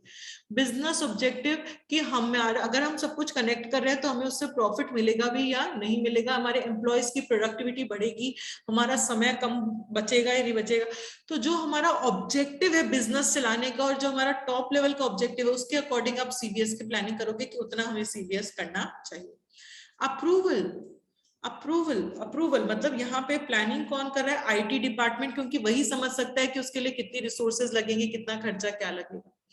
अप्रूवल जो आपको चाहिए सीबीएस, उसके लिए आपको पैसा बहुत चाहिए, आपकी रिकरिंग कॉस्ट बहुत आएगी। रिकरिंग कॉस्ट मतलब बार बार लगने वाली कॉस्ट, डेली सीबीएस को चेक किया जाएगा, एम्प्लॉयज को ट्रेन किया जाएगा, ये सारी कॉस्ट रेगुलर बेसिस पे कॉस्ट आएगी आपकी सीबीएस की। उसकी इलेक्ट्रिसिटी का खर्चा, उसकी मेंटेनेंस का खर्चा, सॉफ्टवेयर अपडेशन का खर्चा, तो ये सारी चीजें बैंकिंग की सर्विस को इफेक्ट कर सकती है। इसीलिए अपन को हमेशा बोर्ड ऑफ डायरेक्टर से पहले अप्रूवल लेना पड़ेगा। आईटी डिपार्टमेंट ने प्लानिंग की कि हमारे में सीबीएस होना चाहिए, प्लानिंग कर उनको बोर्ड ऑफ डायरेक्टर से अप्रूवल लेना पड़ेगा, क्योंकि सीबीएस लगाना कोई छोटी बात नहीं होती, करोड़ों रुपए खर्च होते हैं, बहुत पैसा खर्च होता है। और रिकरिंग कॉस्ट, डेली बेसिस पे जो उनकी कॉस्ट जुड़ जाएगी कि डेली के ये नए खर्चे आपके लगेंगे ही लगेंगे अगर आप सीबीएस इंप्लीमेंट करते हो तो, इसलिए उनको किससे परमिशन लेनी पड़ेगी, बोर्ड ऑफ डायरेक्टर्स। फिर उसके बाद सिलेक्शन। अब ये सिलेक्शन मतलब क्या होता है, देखो जैसे कि मैं कोई वॉशिंग मशीन लेने गई मार्केट के अंदर, वॉशिंग मशीन अलग अलग कंपनीज की आती है, कंपनी ए की भी आ रही है, कंपनी बी की भी आ रही है, कंपनी सी की भी आ रही है और कंपनी डी की भी आ रही है। अगर मेरे को फुल ऑटोमेटिक लेनी है तो ये चारों companies full automatic washing machine दे रही है, बट चारों में कुछ ना कुछ अलग अलग होगा, 4 वेंडर्स हैं जो मुझे अलग अलग वॉशिंग मशीन दे रहे हैं। ऐसे ही ये सीबीएस मतलब बैंक के काम को ऑनलाइन करना, बैंक के काम को इंटरनेट करना, इंटरकनेक्ट करना। इंटरकनेक्ट करने के लिए एक सॉफ्टवेयर चाहिए, वो सॉफ्टवेयर देने वाली एक ही कंपनी नहीं है, वो सॉफ्टवेयर देने वाली मल्टीपल कंपनीज है। लाइक इन्फोसिस, कभी आपने नाम सुना हो, लाइक टीसीएस, लाइक आपकी जो भी बड़ी बड़ी जो IT रिलेटेड कंपनीज हैं, वो सारी कंपनीज बैंकिंग रिलेटेड सॉफ्टवेयर बना रही होंगी, तो यहाँ पे बहुत सारे वेंडर्स हैं जो CBS दे रहे हैं। ईच सोल्यूशन हैज अ की डिफरेंशिएटर, सब में कुछ ना कुछ अलग होगा। ए वाली वॉशिंग मशीन बी वाले के सेम नहीं हो सकती, उनमें कुछ ना कुछ अलग फीचर होता है। तो ये जो इतने सारे वेंडर्स हैं, उनके सब वेंडर के सॉफ्टवेयर में कुछ ना कुछ अलग होगा। कोई तो कहेगा मैं आपको 6 महीने की वारंटी एक्स्ट्रा दूंगा, कोई कहेगा मैं 2 साल की वारंटी दूंगा, कोई कहेगा मैं लाइफ टाइम की वारंटी दूंगा। तो सबके अंदर कोई ना कोई अलग अलग फीचर होगा। उन मल्टीपल वेंडर्स में से बैंक को सेलेक्ट करना पड़ेगा राइट सोल्यूशन, जो भी बैंक की रिक्वायरमेंट के अकॉर्डिंग, मेरे ऑब्जेक्टिव के अकॉर्डिंग जो है, मेरी रिक्वायरमेंट है मुझे 2 लाख तक का ही सॉफ्टवेयर चाहिए और मुझे ये सर्विसेज चाहिए, तो जो भी मेरी रिक्वायरमेंट को फुलफिल कर रहा होगा उस वेंडर को मैं क्या कर लूंगी, यहाँ पे चूज कर लूंगी। तो इसको क्या कहा जाता है, सिलेक्शन कहा जाता है। डिजाइन, डेवलप और प्रोक्योर। पहले क्या होता था, CBS आप खुद बनाते थे, in house development by bank. जब आप किसी पे भरोसा नहीं कर सकते तो मैं मेरे लिए खुद सॉफ्टवेयर बना रही हूँ, या फिर आप प्रोक्योर कहीं से खरीद सकते हो। चाहे आप खुद बनाओ चाहे कहीं से खरीदो, वहां पे प्रॉपर कंट्रोल्स लगे हुए होने चाहिए, डिजाइन के टाइम, डेवलपमेंट के टाइम पे, प्रोक्योरमेंट के टाइम पे। मतलब कंट्रोल्स मतलब दर्द की दवा।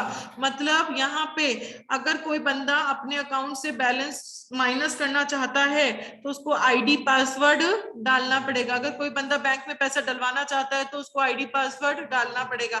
अगर कोई बंदा बैंक से विड्रॉ करना चाहता है, तो सपोज बैंक की लिमिट है कि डेली के आप 50,000 से विड्रॉ नहीं कर सकते, तो वो लिमिट सेट होनी चाहिए। ऐसा नहीं होना चाहिए कि कोई बंदा तो 2 लाख रुपए विड्रॉ कर रहा है, कोई बंदा 2 करोड़ विड्रॉ कर रहा है।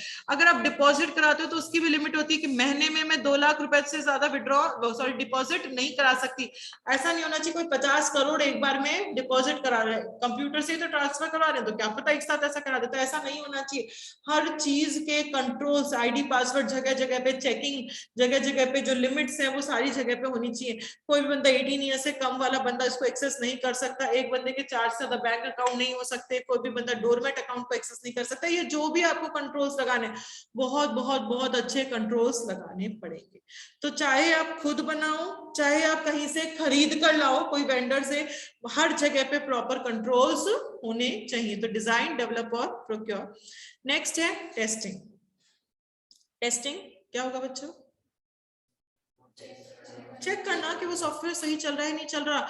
मैंने CBS सॉफ्टवेयर चाहे मैंने खुद ने डिजाइन किया, मैंने खुद ने बनाया, या मैं कहीं से खरीद के लाई। अगर मैं इन्फोसिस से खरीद कर भी ला रही हूँ तो भी मैं उस पर 100% भरोसा नहीं कर सकती कि वो सॉफ्टवेयर मेरे बैंक में सही चल जाएगा नहीं चल जाएगा। ऐसा नहीं होता आते ही आपने उसको लाइव कर दिया, आते ही सब लोग उसको एक्सेस कर पा रहे। नहीं, पहले बैंक खुद उसको प्रॉपरली टेस्ट करता, गो थ्रू करता, बहुत डीपली टेस्ट करता है कि अगर कहीं से 5,000 माइनस हो रहे हैं तो ये सॉफ्टवेयर 5,000 का अपडेशन दिखा पा रहे हैं, दिखा पा रहा।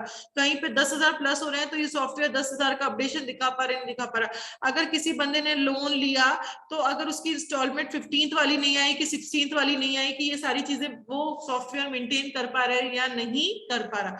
तो जो भी काम बैंक कर रहा है वो काम अब सॉफ्टवेयर कर रहा है। वो सॉफ्टवेयर वो सारे काम सही कर पा रहे हैं नहीं कर पा रहा, उस चीज की थॉरली बहुत डीपली टेस्टिंग करी जाती है। उस सॉफ्टवेयर को एक्चुअल लाइव लाने से पहले, कस्टमर के हाथों में देने से पहले, एक्चुअली बैंक के लिए यूज में लेने से पहले उसको बैंक में पहले टेस्टिंग करी जाती है।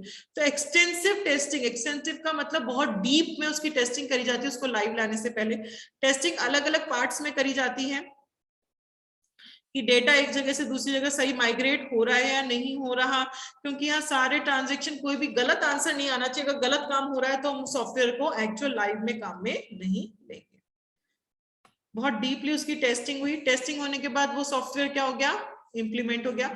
जो भी हमारा प्लान था उसके अकॉर्डिंग हमने उसको इम्प्लीमेंट कर दिया, बैंक में उसको यूज में लेने लग गए।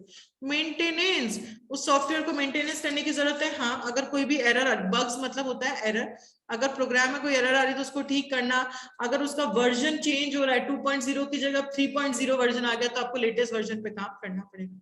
Support, CBS must be supported to ensure that it is working effectively। इसका मतलब क्या है, SBI बैंक है, वो CBS में जाना चाह रहा है, उसको सॉफ्टवेयर चाहिए, वो सॉफ्टवेयर एसबीआई बैंक खुद तो ना बनाएगा, उसके पास तो आईटी डिपार्टमेंट के लोग नहीं है, उसको टेक्निकल डिटेल्स नहीं है। वो कहेगा इन्फोसिस कंपनी को क्या आप मेरे लिए सॉफ्टवेयर बनाकर दो।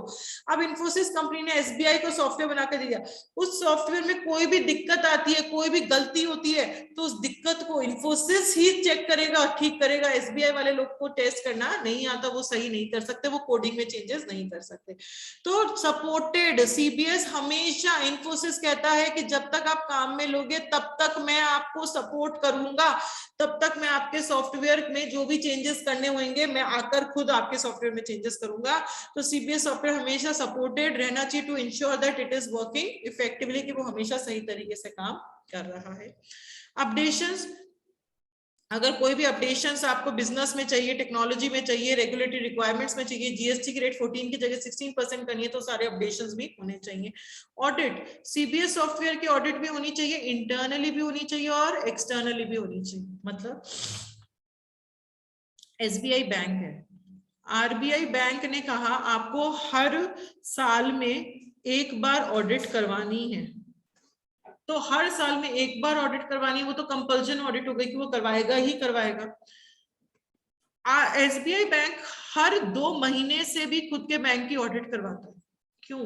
वो ये चेक करने के लिए कि जो मैंने कंट्रोल्स लगा रखे हैं वो सही तरीके से काम कर रहे हैं या नहीं कर रहे, दे आर वर्किंग प्रॉपर्ली और नॉट। आपने जितने कंट्रोल्स लगाए हैं, आपने कंट्रोल लगाया कि बंदा 2 लाख रुपए से ज्यादा डिपॉजिट नहीं कर सकता, ये मैंने कंट्रोल लगा रखा है, तो चेक करेगा ऑडिटर आकर 3 लाख डालकर देखेगा कि बैंक का सॉफ्टवेयर उसको एक्सेप्ट कर रहा है या नहीं कर रहा। अगर उसकी लिमिट पूरी हो गई तो उसके बाद भी वो एक्सेप्ट कर रहा है नहीं कर रहा। आपने लिमिट लगा रखी है, कोई भी बंदा 50,000 से ज्यादा विड्रॉ नहीं कर सकता, तो ऑडिटर आकर चेक करेगा कि किसी ने 50,000 से विड्रॉ तो नहीं कर लिया।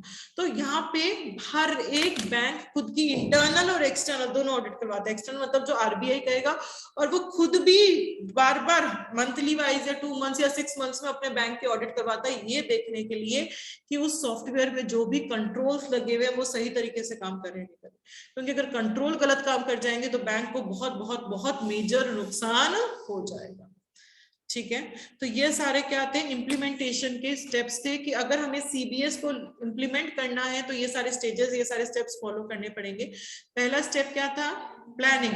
प्लानिंग मतलब प्लान करा जाता है as per the strategic and business objective. फिर अप्रूवल, क्योंकि इसमें पैसा बहुत लगेगा, इसमें रिकरिंग कॉस्ट बहुत आएगी, तो बोर्ड ऑफ डायरेक्टर से हमें अप्रूवल लेना पड़ेगा। अप्रूव कर दिया, फिर सिलेक्शन, कौन से वेंडर से हम लें, हर वेंडर अलग अलग फीचर दे रहा है, तो जो वेंडर मेरी रिक्वायरमेंट को फुलफिल कर रहा होगा, मेरे ऑब्जेक्टिव को फुलफिल कर रहा होगा, उसको मैं चूज कर लूंगी। फिर डिजाइन, डेवलप और प्रोक्योर, या तो खुद बना रहे हो या बाहर से ला रहे हो, कुछ भी करो, कंट्रोल्स प्रॉपर होने चाहिए। फिर टेस्टिंग, इम्प्लीमेंटेशन, पहले इम्प्लीमेंटेशन होगा, उसको जो आपने सोचा था उसके अकॉर्डिंग इम्प्लीमेंट कर दो। फिर टेस्टिंग, उसकी एक्सटेंसिव टेस्टिंग होगी, देखेंगे एक जगह से दूसरी जगह डेटा सही माइग्रेट हो रहा है ना, रिजल्ट जो प्रोड्यूस कर रहा है वो सही कर रहा है या गलत कर रहा है। फिर उसको लाइव में लेकर आएंगे। टेस्टिंग के बाद मेंटेनेंस की, अगर कोई प्रोग्राम में गलती आ गई, वर्जन में चेंजेस करना है तो वो करते रहेंगे। फिर सपोर्ट, सपोर्ट कौन करेगा, इन्फोसिस हमेशा सपोर्ट करेगा सीबीएस को। देन अपडेशन, कोई भी अपडेशन वर्जन में चेंजेस करना है तो करोगे। Then audit, internal external audit लगाएंगे, ये चेक करने के लिए कि कंट्रोल सही काम कर रहे हैं या नहीं कर रहे हैं। वापस बोलते हैं क्या स्टेजेस थी, नाम पहला था प्लानिंग, फिर अप्रूवल, सिलेक्शन, डिजाइन, डेवलप और procure, test, implementation, testing, maintenance, support, updations and audit. ठीक है, अपने सर्वर्स कौन से पढ़े बच्चों, application server, database server, ATM, channel, net banking, web server, proxy server and antivirus servers. अच्छा हाँ, इम्प्लीमेंटेशन से पहले टेस्टिंग होगी बच्चों, पहले टेस्ट करेंगे फिर उसको इम्प्लीमेंट करेंगे, कि वो सही है तो इम्प्लीमेंट करेंगे, नहीं तो इम्प्लीमेंट भी नहीं करेंगे। समझ में आ गई? तो क्या क्या स्टेजेस हैं इम्प्लीमेंटेशन की, दोबारा बोलो।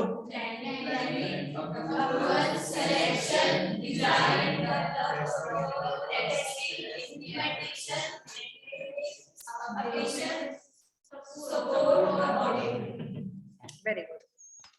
CIF CIF is customer identification file, ये कोई स्टेजेस में नहीं आता। CIF जो अपन पढ़ रहे हैं ये आपसे अलग से 1 नंबर 2 नंबर में पूछा जाए तो बता कर आना है। CIF क्या है? एक वर्चुअल फाइल है where the customer identity details with valid photo ID address details store की जाती है, उसको यूनिक नंबर दिया जाता है।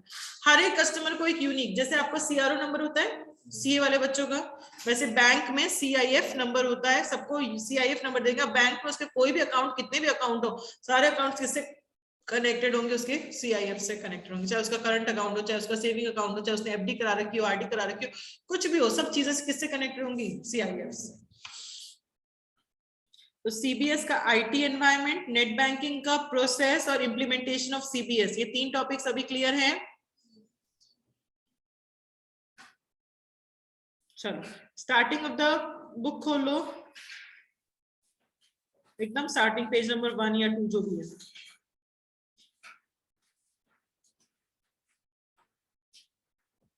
हम पढ़ेंगे major products and services provided and rendered by the commercial banks.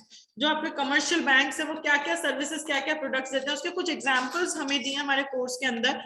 Bank में आप जाकर क्या क्या काम कर सकते हो, या बैंक आपको क्या क्या फैसिलिटी, क्या क्या सर्विसेज दे रहा है, वो हम पढ़ेंगे। कुछ एग्जांपल्स हैं, और भी बैंक इसके अलावा बहुत फैसिलिटी, बहुत सर्विसेज हमें देता है।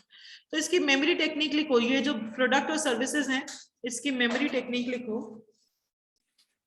क्रेडिट कार्ड को क्लियर एंड कलेक्ट करने में डर लगता है।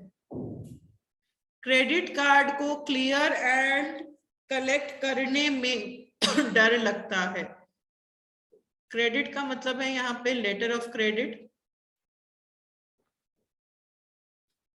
कार्ड का मतलब है यहाँ पे डेबिट कार्ड,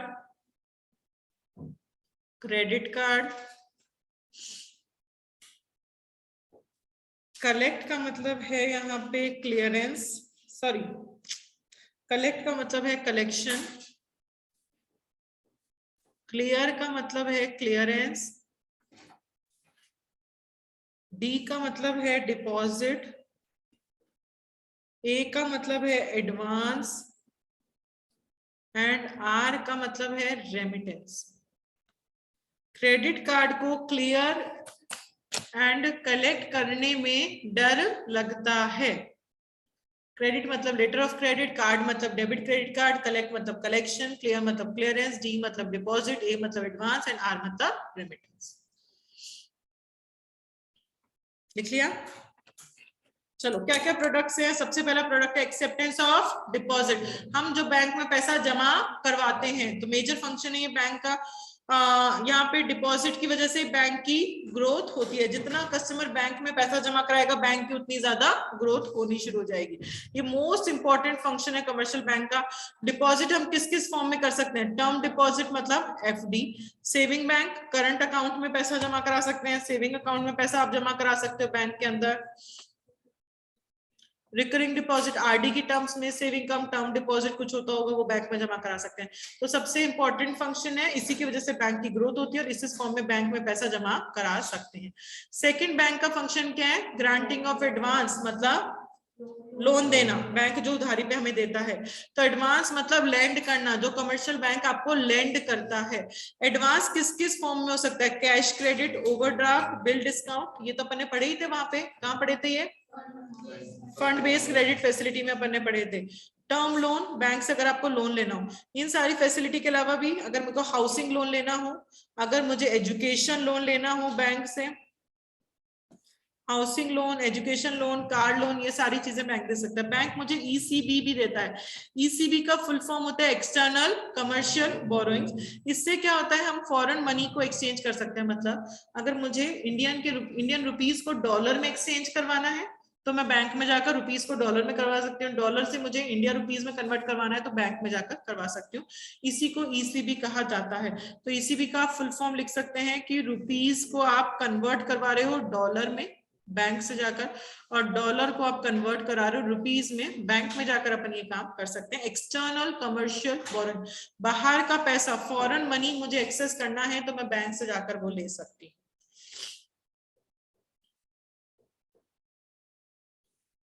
लिख लिया। तो और रूरल एरियाज में आजकल बैंक्स जो है वो लोन देता है, अलग अलग इनिशिएटिव्स लाइक किसान क्रेडिट कार्ड, मुद्रा योजना, ये सारी वेलफेयर स्कीम्स आ रही हैं रूरल एरियाज में, ये सारी वेलफेयर स्कीम्स आ रही हैं। तो अपन ने 2 प्रोडक्ट्स पढ़ लिए, तो डिपॉजिट और एक एडवांस। डिपॉजिट मतलब जो हम बैंक में पैसा जमा कर रहे हैं, एडवांस मतलब बैंक जो हमें लेंड कर रहा है उसको एडवांस कहा जाता है। आर, आर का मतलब होता है रेमिटेंस। रेमिटेंस का मतलब बच्चों पैसे को ट्रांसफर करना, एक जगह से दूसरी जगह पैसे को ट्रांसफर करना, उसको क्या कहा जाता है? रेमिटेंस कहा जाता है। तो रेमिटेंस का मतलब क्या होता है? ट्रांसफर ऑफ फंड्स होता है।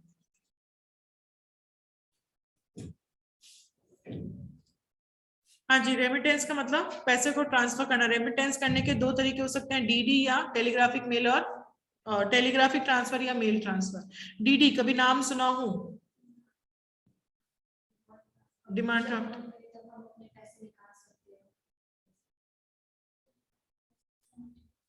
डिमांड ड्राफ्ट क्या होता है? सपोज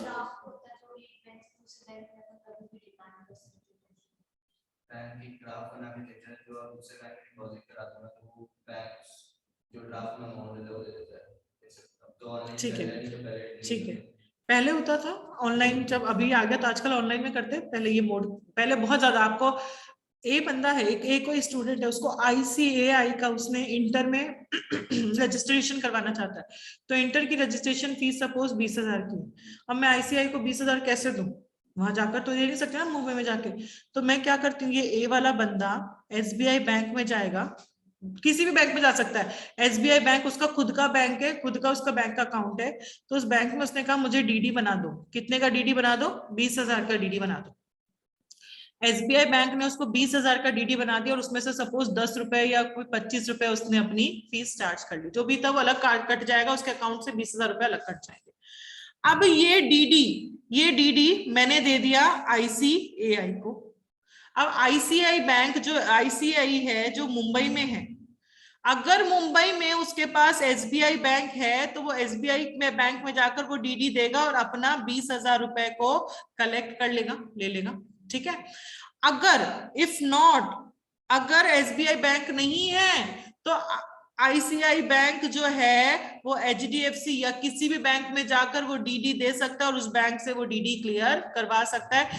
SBI का कनेक्शन किससे होना चाहिए? HDFC से होना चाहिए।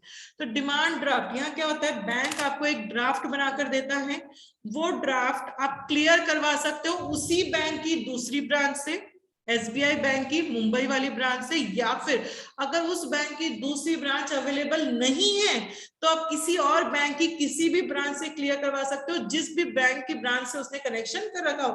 SBI ने कहा कि जो मेरे डिमांड ड्राफ्ट मुंबई जाएंगे, क्योंकि मेरी ब्रांच वहां नहीं है मुंबई में, तो HDFC बैंक मेरे डिमांड ड्राफ्ट को क्लियर कर देगा।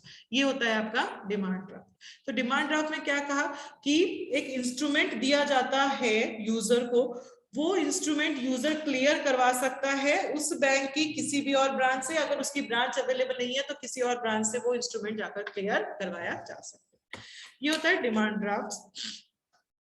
अगर अपन बात करें टेलीग्राफिक और मेल ट्रांसफर, टेलीग्राफिक और मेल ट्रांसफर, यहाँ क्या होता है? No instrument. डिमांड ड्राफ्ट में तो आपको हार्ड कॉपी में वो डिमांड ड्राफ्ट दिया जाता था, यहाँ कोई डिमांड ड्राफ्ट नहीं दिया था। नो इंस्ट्रूमेंट, इंस्ट्रूमेंट मतलब एक ऐसा डॉक्यूमेंट जो गारंटी दे रहा है कि आपको इतने अमाउंट का पे करना है, इस टाइम पे पे करना है, इस नाम को बंदे को पे करना है।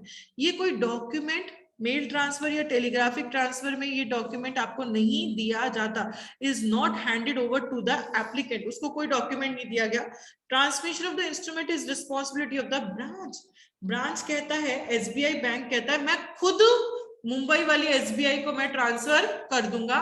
कस्टमर को डीडी नहीं दिया, कस्टमर को कोई ड्राफ्ट हाथ में नहीं दिया, उसने कहा ये जो ड्राफ्ट है इसकी हार्ड कॉपी SBI बैंक खुद भेज रहा है, तो क्या पता वो भेजे और क्या पता वो नहीं भी भेजे, दोनों चीजें हो सकती हैं। The payee of both telegraphic and mail transfer is the account holder of the paying branch, उसका अकाउंट होल्डर होना चाहिए। तो दो तरह के अपन ने रेमिटेंस पढ़ लिया, एक तो डिमांड ड्राफ्ट और एक टेलीग्राफिक ट्रांसफर या मेल ट्रांसफर। डिमांड ड्राफ्ट में इंस्ट्रूमेंट दिया जाता है, वो इंस्ट्रूमेंट आप क्लियर या पेबल होता है उसी बैंक की दूसरी ब्रांच, या फिर अगर वो अवेलेबल नहीं है तो दूसरे बैंक की कोई भी ब्रांच जिससे आपकी कनेक्टिविटी, जिससे आपने कॉन्ट्रैक्ट साइन कर रखा होगा, उससे आप क्लियर करवा सकते हो। मेल ट्रांसफर या टेलीग्राफिक ट्रांसफर में आपको कोई इंस्ट्रूमेंट हैंडओवर नहीं किया जाता, वो इंस्ट्रूमेंट की ट्रांसमिशन की रिस्पॉन्सिबिलिटी किसकी है? बैंक की होती है, और उस बैंक का जो बंदा है उसकी अकाउंट होल्डर वो होना चाहिए। आजकल जो रेमिटेंस का तरीका है वो क्या काम में लिया जाता है? EFT, इलेक्ट्रॉनिक फंड ट्रांसफर, मतलब इलेक्ट्रॉनिकली एक जगह से दूसरी जगह पैसा ट्रांसफर कर दिया जाएगा। आजकल ये सबसे ज्यादा काम में लिया जाता है। इंस्टेंटेनियस ट्रांसफर, तुरंत आपको एक जगह से दूसरी जगह पैसा ट्रांसफर करना हो तो आप EFT के थ्रू ट्रांसफर कर सकते हो।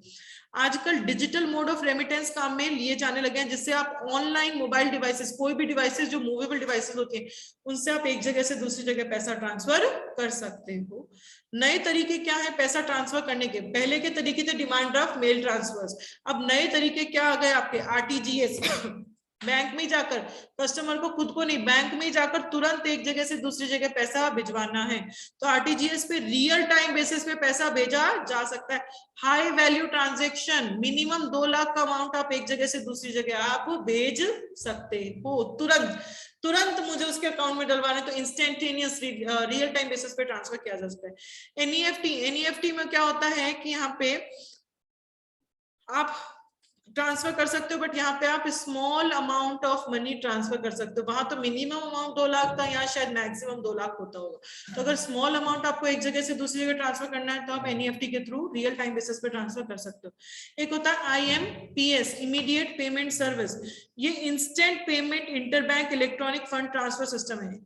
एक बैंक से दूसरे बैंक में इंस्टेंट बेसिस पे अगर पैसा ट्रांसफर, तुरंत ट्रांसफर करना तो IMPS से कर सकते हैं। यहाँ पे आप मोबाइल फोन से काम में लेकर भी पैसा ट्रांसफर कर सकते हैं। NEFT RTGS में तो क्या होता है, बैंक में जाकर आपको काम करना पड़ेगा। यहाँ पे मैं मेरे मोबाइल फोन से एक बैंक से दूसरे बैंक में पैसा दिलवा सकती हूँ, तो ये सर्विस 24/7 अवेलेबल है। बैंक की हॉलीडे होगी उस दिन भी ये सर्विसेज को अवेल कर सकते हो। जबकि NEFT RTGS के लिए मुझे बैंक में जाकर ये करवाना पड़ेगा, तो बैंक हॉलीडेज पे NEFT RTGS को अवेल नहीं कर सकते, 24/7 अवेल नहीं कर सकते। और IMPS को 24/7 आप बैंक हॉलीडेज में भी आप अवेल कर सकते हो। तो अपन ने पढ़ा रेमिटेंस। रेमिटेंस में क्या क्या पढ़ा बच्चों? सबसे पहला था डिमांड ड्राफ्ट। डिमांड ड्राफ्ट में आपको इंस्ट्रूमेंट दिया जाएगा, वो इंस्ट्रूमेंट पेबल होगा उसी बैंक की दूसरी ब्रांच या फिर किसी और बैंक जिससे आपका कॉन्ट्रैक्ट हो रखा है। मेल ट्रांसफर, टेलीग्राफिक ट्रांसफर में क्या होता है, आपको कोई इंस्ट्रूमेंट नहीं दिया जाएगा। इंस्ट्रूमेंट ट्रांसफर करने की जिम्मेदारी किसकी है? बैंक की है, एंड वो अकाउंट होल्डर होना चाहिए। आजकल इलेक्ट्रॉनिक फंड्स ट्रांसफर मीडियम काम में आने लगा, ऑनलाइन एक जगह से दूसरी जगह पैसा भेजा जा सकता है। नए तरीके क्या है रेमिटेंस के? RTGS, जिसमें बड़ा अमाउंट भेजा जा सकता है रियल टाइम बेसिस पे, मिनिमम अमाउंट होता है 2 लाख। NEFT, छोटा अमाउंट एक जगह से दूसरी जगह पूरी कंट्री में कहीं से भी कोई भी भेज सकता है और छोटा अमाउंट भेजा जाता है। एंड IMPS मतलब इमीडिएट इंस्टेंट इंटरबैंक ट्रांजैक्शंस होता है, मोबाइल फोन के थ्रू ये अपन कर सकते हैं, इसलिए हमें बैंक हॉलीडेज और 24/7 ये अवेलेबल होता है। RTGS और NEFT बैंक हॉलीडेज पे और 24/7 अवेलेबल नहीं होता है। तो अपन 3 प्रोडक्ट्स पढ़ चुके बैंक के, तो deposits, advance and remittance. Next है कलेक्शन। नेक्स्ट है कलेक्शन। कलेक्शन मतलब बच्चों बैंक जो कस्टमर के बिहाफ में कलेक्ट करता है। जैसे कि सब्सिडी आती है, गैस सिलेंडर पे सब्सिडी पहले आती थी, तो वो कहाँ आती थी?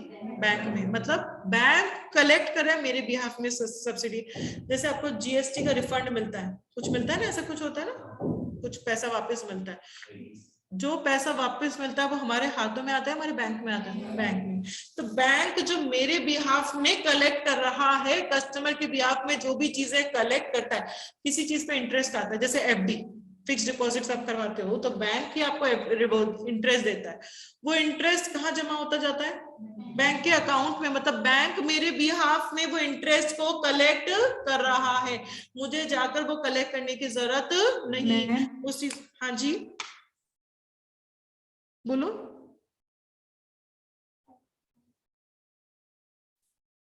बोलो बच्चों, अरे आवाज आ रही है क्या?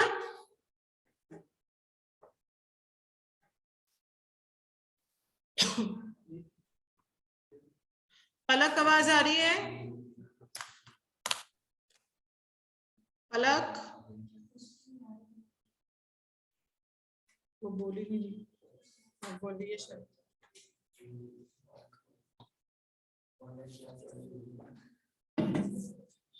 आवाज आ रही है? चैट में बताओ यस या नो।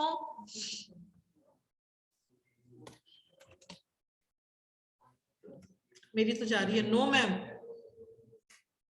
अरे नो मैम, कभी आ रही है कभी नहीं आ रही, कभी कभी आती है कभी कभी नहीं आती।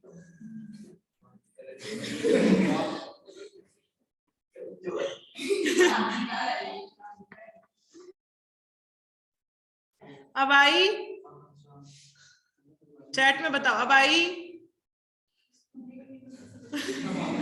बताया नो, बताया ना नो मैम। हाँ आई, देखो ऐसे आ जाती है बस। इसी को कहते हैं टेक्निकल एरर, काम करते करते बीच में डिस्ट्रप्शन। चलो, कलेक्शन। कलेक्शन का मतलब बैंक जो मेरे बिहाफ में कुछ भी कलेक्ट करता है उसको कलेक्शन कहा जाता है। मेरे बिहाफ में बैंक इंटरेस्ट कलेक्ट करता है, मेरे बिहाफ में बैंक सब्सिडी कलेक्ट करता है, मेरे बिहाफ में बैंक जीएसटी रिटर्न्स जो मिलते हैं वो कलेक्ट करता है। तो मेरे बिहाफ में जो बैंक कलेक्ट करेगा, collection involves collecting proceeds on behalf of the customer. Customer के बिहाफ में जो भी चीजें कलेक्ट करी जाती हैं उसी को क्या बोला जाता है? कलेक्शन बोला जाता है। Customer can launch various instruments such as, मतलब कस्टमर के जो चेक्स को कलेक्ट करना, ड्राफ्ट को, पे ऑर्डर्स को, traveller cheques, dividend, tax refunds orders, जो कस्टमर के नाम पे ये सारी चीजें हैं, ये सारी चीजें बैंक कलेक्ट करता है। ये सारा अमाउंट जो बैंक कलेक्ट करता है, टर्म डिपॉजिट रिसीट्स, जो भी इंस्ट्रूमेंट्स बैंक कलेक्ट करता है उसको क्या कहा जाता है? कलेक्शन कहा जाता है। बैंक आपके बिहाफ में एनएससी, पोस्टल ऑर्डर्स ये भी कलेक्ट कर सकता है। Easy collection. नेक्स्ट है क्लियरिंग। क्लियरिंग मतलब चेक्स की क्लियरिंग होती है। अपन चेक देते हैं तो हाथ चेक की क्लियरिंग होती है, थोड़ा टाइम लगता है, टाइम लगता है। उस क्लियरिंग को ही, चेक की जो क्लियरिंग होती है उस वही फंक्शन यहाँ पे क्लियरिंग का है। Clearing involves collecting instrument on behalf of the customer. Line तो वही है कि कस्टमर के बिहाफ में कलेक्ट करना, मतलब कस्टमर के बिहाफ में वो चेक को आप क्लियर कर रहे हो। यहाँ पे सारी बातें किसके रिलेटेड की जाएंगी? चेक्स के रिलेटेड की जाएंगी। तो लिख लो ताकि कंफ्यूज ना हो कि क्लियरिंग मतलब अपन किसकी बात करें? चेक की। तो चेक को दिमाग में रखकर अपन क्लियरिंग करेंगे। क्लियरिंग जो है वो पेबल लोकली और आउटसाइड सेंटर भी हो सकता है। लोकली मतलब एसबीआई बैंक है, उसकी जो झुंझुनू में जो ये ताल वाली ब्रांच है, ताल वाली ब्रांच, हो सकता है कि इसी ब्रांच में ये चेक क्लियर हो जाए अगर उसके पास क्लियरिंग मैकेनिज्म है। हो सकता है एसबीआई बैंक की झुंझुनू वाली ताल वाली ब्रांच में उसके पास क्लियरिंग का मैकेनिज्म नहीं है, क्लियरिंग की फैसिलिटी नहीं है, तो हो सकता है वो मंडावा मोड़ की जो ब्रांच है उसको दे दे कि आप मेरे क्लियर कर दो। हो सकता है एसबीआई बैंक के खुद के पास क्लियरिंग की फैसिलिटी नहीं है, तो वो एचडीएफसी बैंक को कह सकता है कि आप ये चेक मेरे बिहाफ में क्लियर कर दो। अगर वो ताल वाली ब्रांच में खुद क्लियर कर रहा है तो क्लियरिंग लोकली, वो खुद क्लियर कर रहा है, उसके पास जो है वो कर रहा है। क्लियरिंग आउटसाइड मतलब उसी बैंक की दूसरी ब्रांच या दूसरे बैंक को वो कह रहा है, तो उसको मतलब क्लियरिंग आउटसाइड। तो पेबल लोकली या पेबल आउटसाइड हो सकता है। लोकली मतलब खुद के पास clearing house mechanism, and outside मतलब is sent by the bank with whom the instrument has been lodged for collection to the branches of issuing bank at those centers if there is no such branch to the other bank. Payable locally या payable outside. Locally मतलब मेरी खुद की branch के पास है, आप लोग हिंदी में भी लिख सकते हो समझने के लिए। लोकली मतलब खुद की ब्रांच, आउटसाइड मतलब उसी बैंक की दूसरी ब्रांच या फिर कोई और दूसरा बैंक, उससे आप क्लियर करवा सकते हो, वो इंस्ट्रूमेंट को पे करवा सकते हो, चेक को। लिख लिया? लोकली के अंदर लिखो खुद की ब्रांच, आउटसाइड में लिखो दूसरी ब्रांच या फिर दूसरा bank.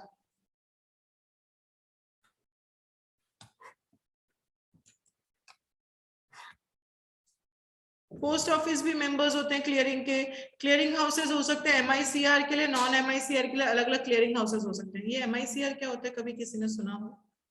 Magnetic ink character recognition. Cheque के नीचे कुछ अलग सा लिखा हुआ रहता है, कोई 9 डिजिट का कोड होता है चेक के नीचे, कभी चेक देखो तो उसमें 9 डिजिट का कोड होता है। तो पहली 3 डिजिट तो सपोज दिखा रही है कि वो SBI बैंक है, दूसरी 3 डिजिट दिखा रही है उसकी ब्रांच की, वो झुंझुनू वाली ब्रांच है, तीसरी 3 डिजिट में आपके कोई अकाउंट का डिटेल्स या कुछ सेविंग अकाउंट और करंट अकाउंट कुछ ऐसा कुछ होता है। मतलब जो 9 डिजिट कोड चेक में लिखा हुआ रहता है उसी कोड को क्या कहा जाता है, MICR कहा जाता है, मैग्नेटिक इंक कैरेक्टर रिकॉग्निशन। तो MICR वाले जो चेक्स होते हैं और नॉन MICR वाले जो चेक्स होते हैं सबके लिए अलग अलग क्लियरिंग हाउसेस हो सकते हैं। MICR एक ऐसी टेक्निक है जिससे मशीन रीड कर सकती है, चेक को प्रोसेस कर सकती है, मतलब सिर्फ MICR को रीड करके उसी को प्रोसेस कर दिया जाता है। MICR एक 9 डिजिट कोड होता है जिसमें इंफॉर्मेशन होती है बैंक की, उसके अंदर क्या ट्रांजेक्शन हो रहा है, क्या नहीं, सारी डिटेल्स उस MICR के अंदर होती है। एक ECS भी होता है, इलेक्ट्रॉनिक क्लियरिंग सर्विसेज। ECS मतलब electronic method of funds transfer from one account to another. एक जगह से दूसरी जगह बल्क में जब आपको पैसा एक जगह से दूसरी जगह भिजवाना हो तो आप ECS काम में लेते हो। अब इसमें दो होता है, एक होता है ECS क्रेडिट, एक होता है ECS डेबिट। सबसे पहले ECS क्रेडिट।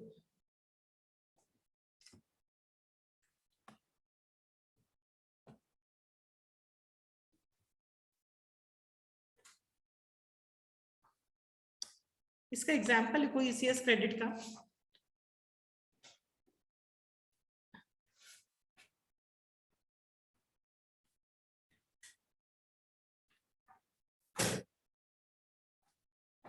ECS क्रेडिट का एग्जाम्पल लिखो, जो मैंने ये बनाया है ये बना लो, फिर मैं समझाती हूँ।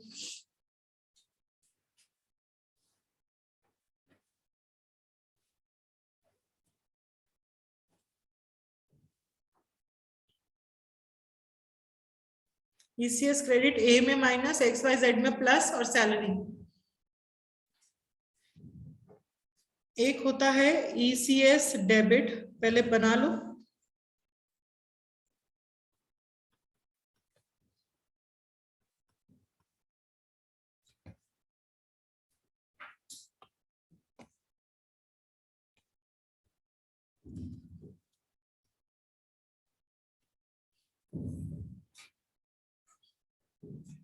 ECS क्रेडिट ECS डेबिट का बना लो। बना लिया? समझाऊं? समझे क्या होता है ECS क्रेडिट, क्या होता है ECS डेबिट?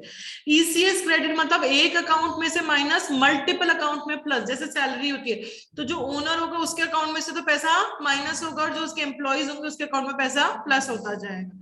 ECS डेबिट मतलब एक अकाउंट में प्लस और मल्टीपल अकाउंट में से माइनस। जैसे कि आप शेयर खरीदते हो तो जिस कंपनी का शेयर खरीद रहे हो उसके अकाउंट में तो प्लस, जिस कंपनी का शेयर खरीद रहे हैं उसके अकाउंट में तो प्लस, और जो मल्टीपल अकाउंट्स हैं उनके अकाउंट में क्या होता है, माइनस हो जाता है। जो लोग शेयर खरीद रहे हैं उनके अकाउंट में से माइनस। तो ECS जो फंड्स ट्रांसफर फैसिलिटी है वो भी दो तरीके की होती है, ECS credit and ECS debit. ECS credit का मतलब एक अकाउंट में प्लस मल्टीपल अकाउंट में माइनस, और ECS डेबिट का मतलब एक अकाउंट में प्लस और मल्टीपल अकाउंट में माइनस। ठीक है, तो ये अपन ने क्लियरिंग के अंदर पढ़ा। क्या क्या पढ़ा बच्चों क्लियरिंग में? जो भी इंस्ट्रूमेंट को on behalf of customer clear करवाया जाता है उसको क्लियरिंग कहा जाता है। क्लियरिंग दो तरीके की हो सकती है, पेबल लोकली और पेबल आउटसाइड। जब मेरे पास खुद के पास क्लियरिंग हाउस मैकेनिज्म है तो मैं लोकली, मेरे पास नहीं है किसी और ब्रांच या किसी और बैंक से करवा रही हूँ तो आउटसाइड। यहाँ पे एक बैंक से दूसरे बैंक में क्लियरिंग इंस्ट्रूमेंट को क्लियर करवाया जा सकता है। पोस्ट ऑफिस भी इसके मेंबर होते हैं। MICR नॉन MICR के लिए अलग अलग क्लियरिंग हाउसेस हो सकते हैं। MICR को रीड कर मशीन्स मल्टीपल चेक्स को तुरंत उसको ट्रांजैक्ट कर देती हैं। MICR एक 9 डिजिट कोड होता है जहां पे बहुत इंपॉर्टेंट इंफॉर्मेशन स्टोर्ड होती है। आजकल ECS काम में लिया जाता है, that is electronic clearing services, जिसमें इलेक्ट्रॉनिक मीडियम से एक जगह से दूसरी जगह बहुत सारा पैसा ट्रांसफर कर सकते हैं। ECS दो तरीके का होता है, ECS credit and ECS debit.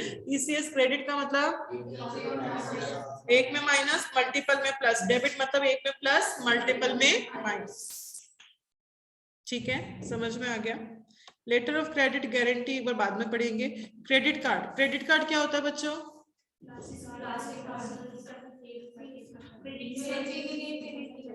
लिख सकते हो, at the end of the billing cycle पैसा कटता है। डेबिट कार्ड क्या होते हैं? End to end ATM, ATM का काम भी अपन डेबिट कार्ड के थ्रू कर सकते हैं।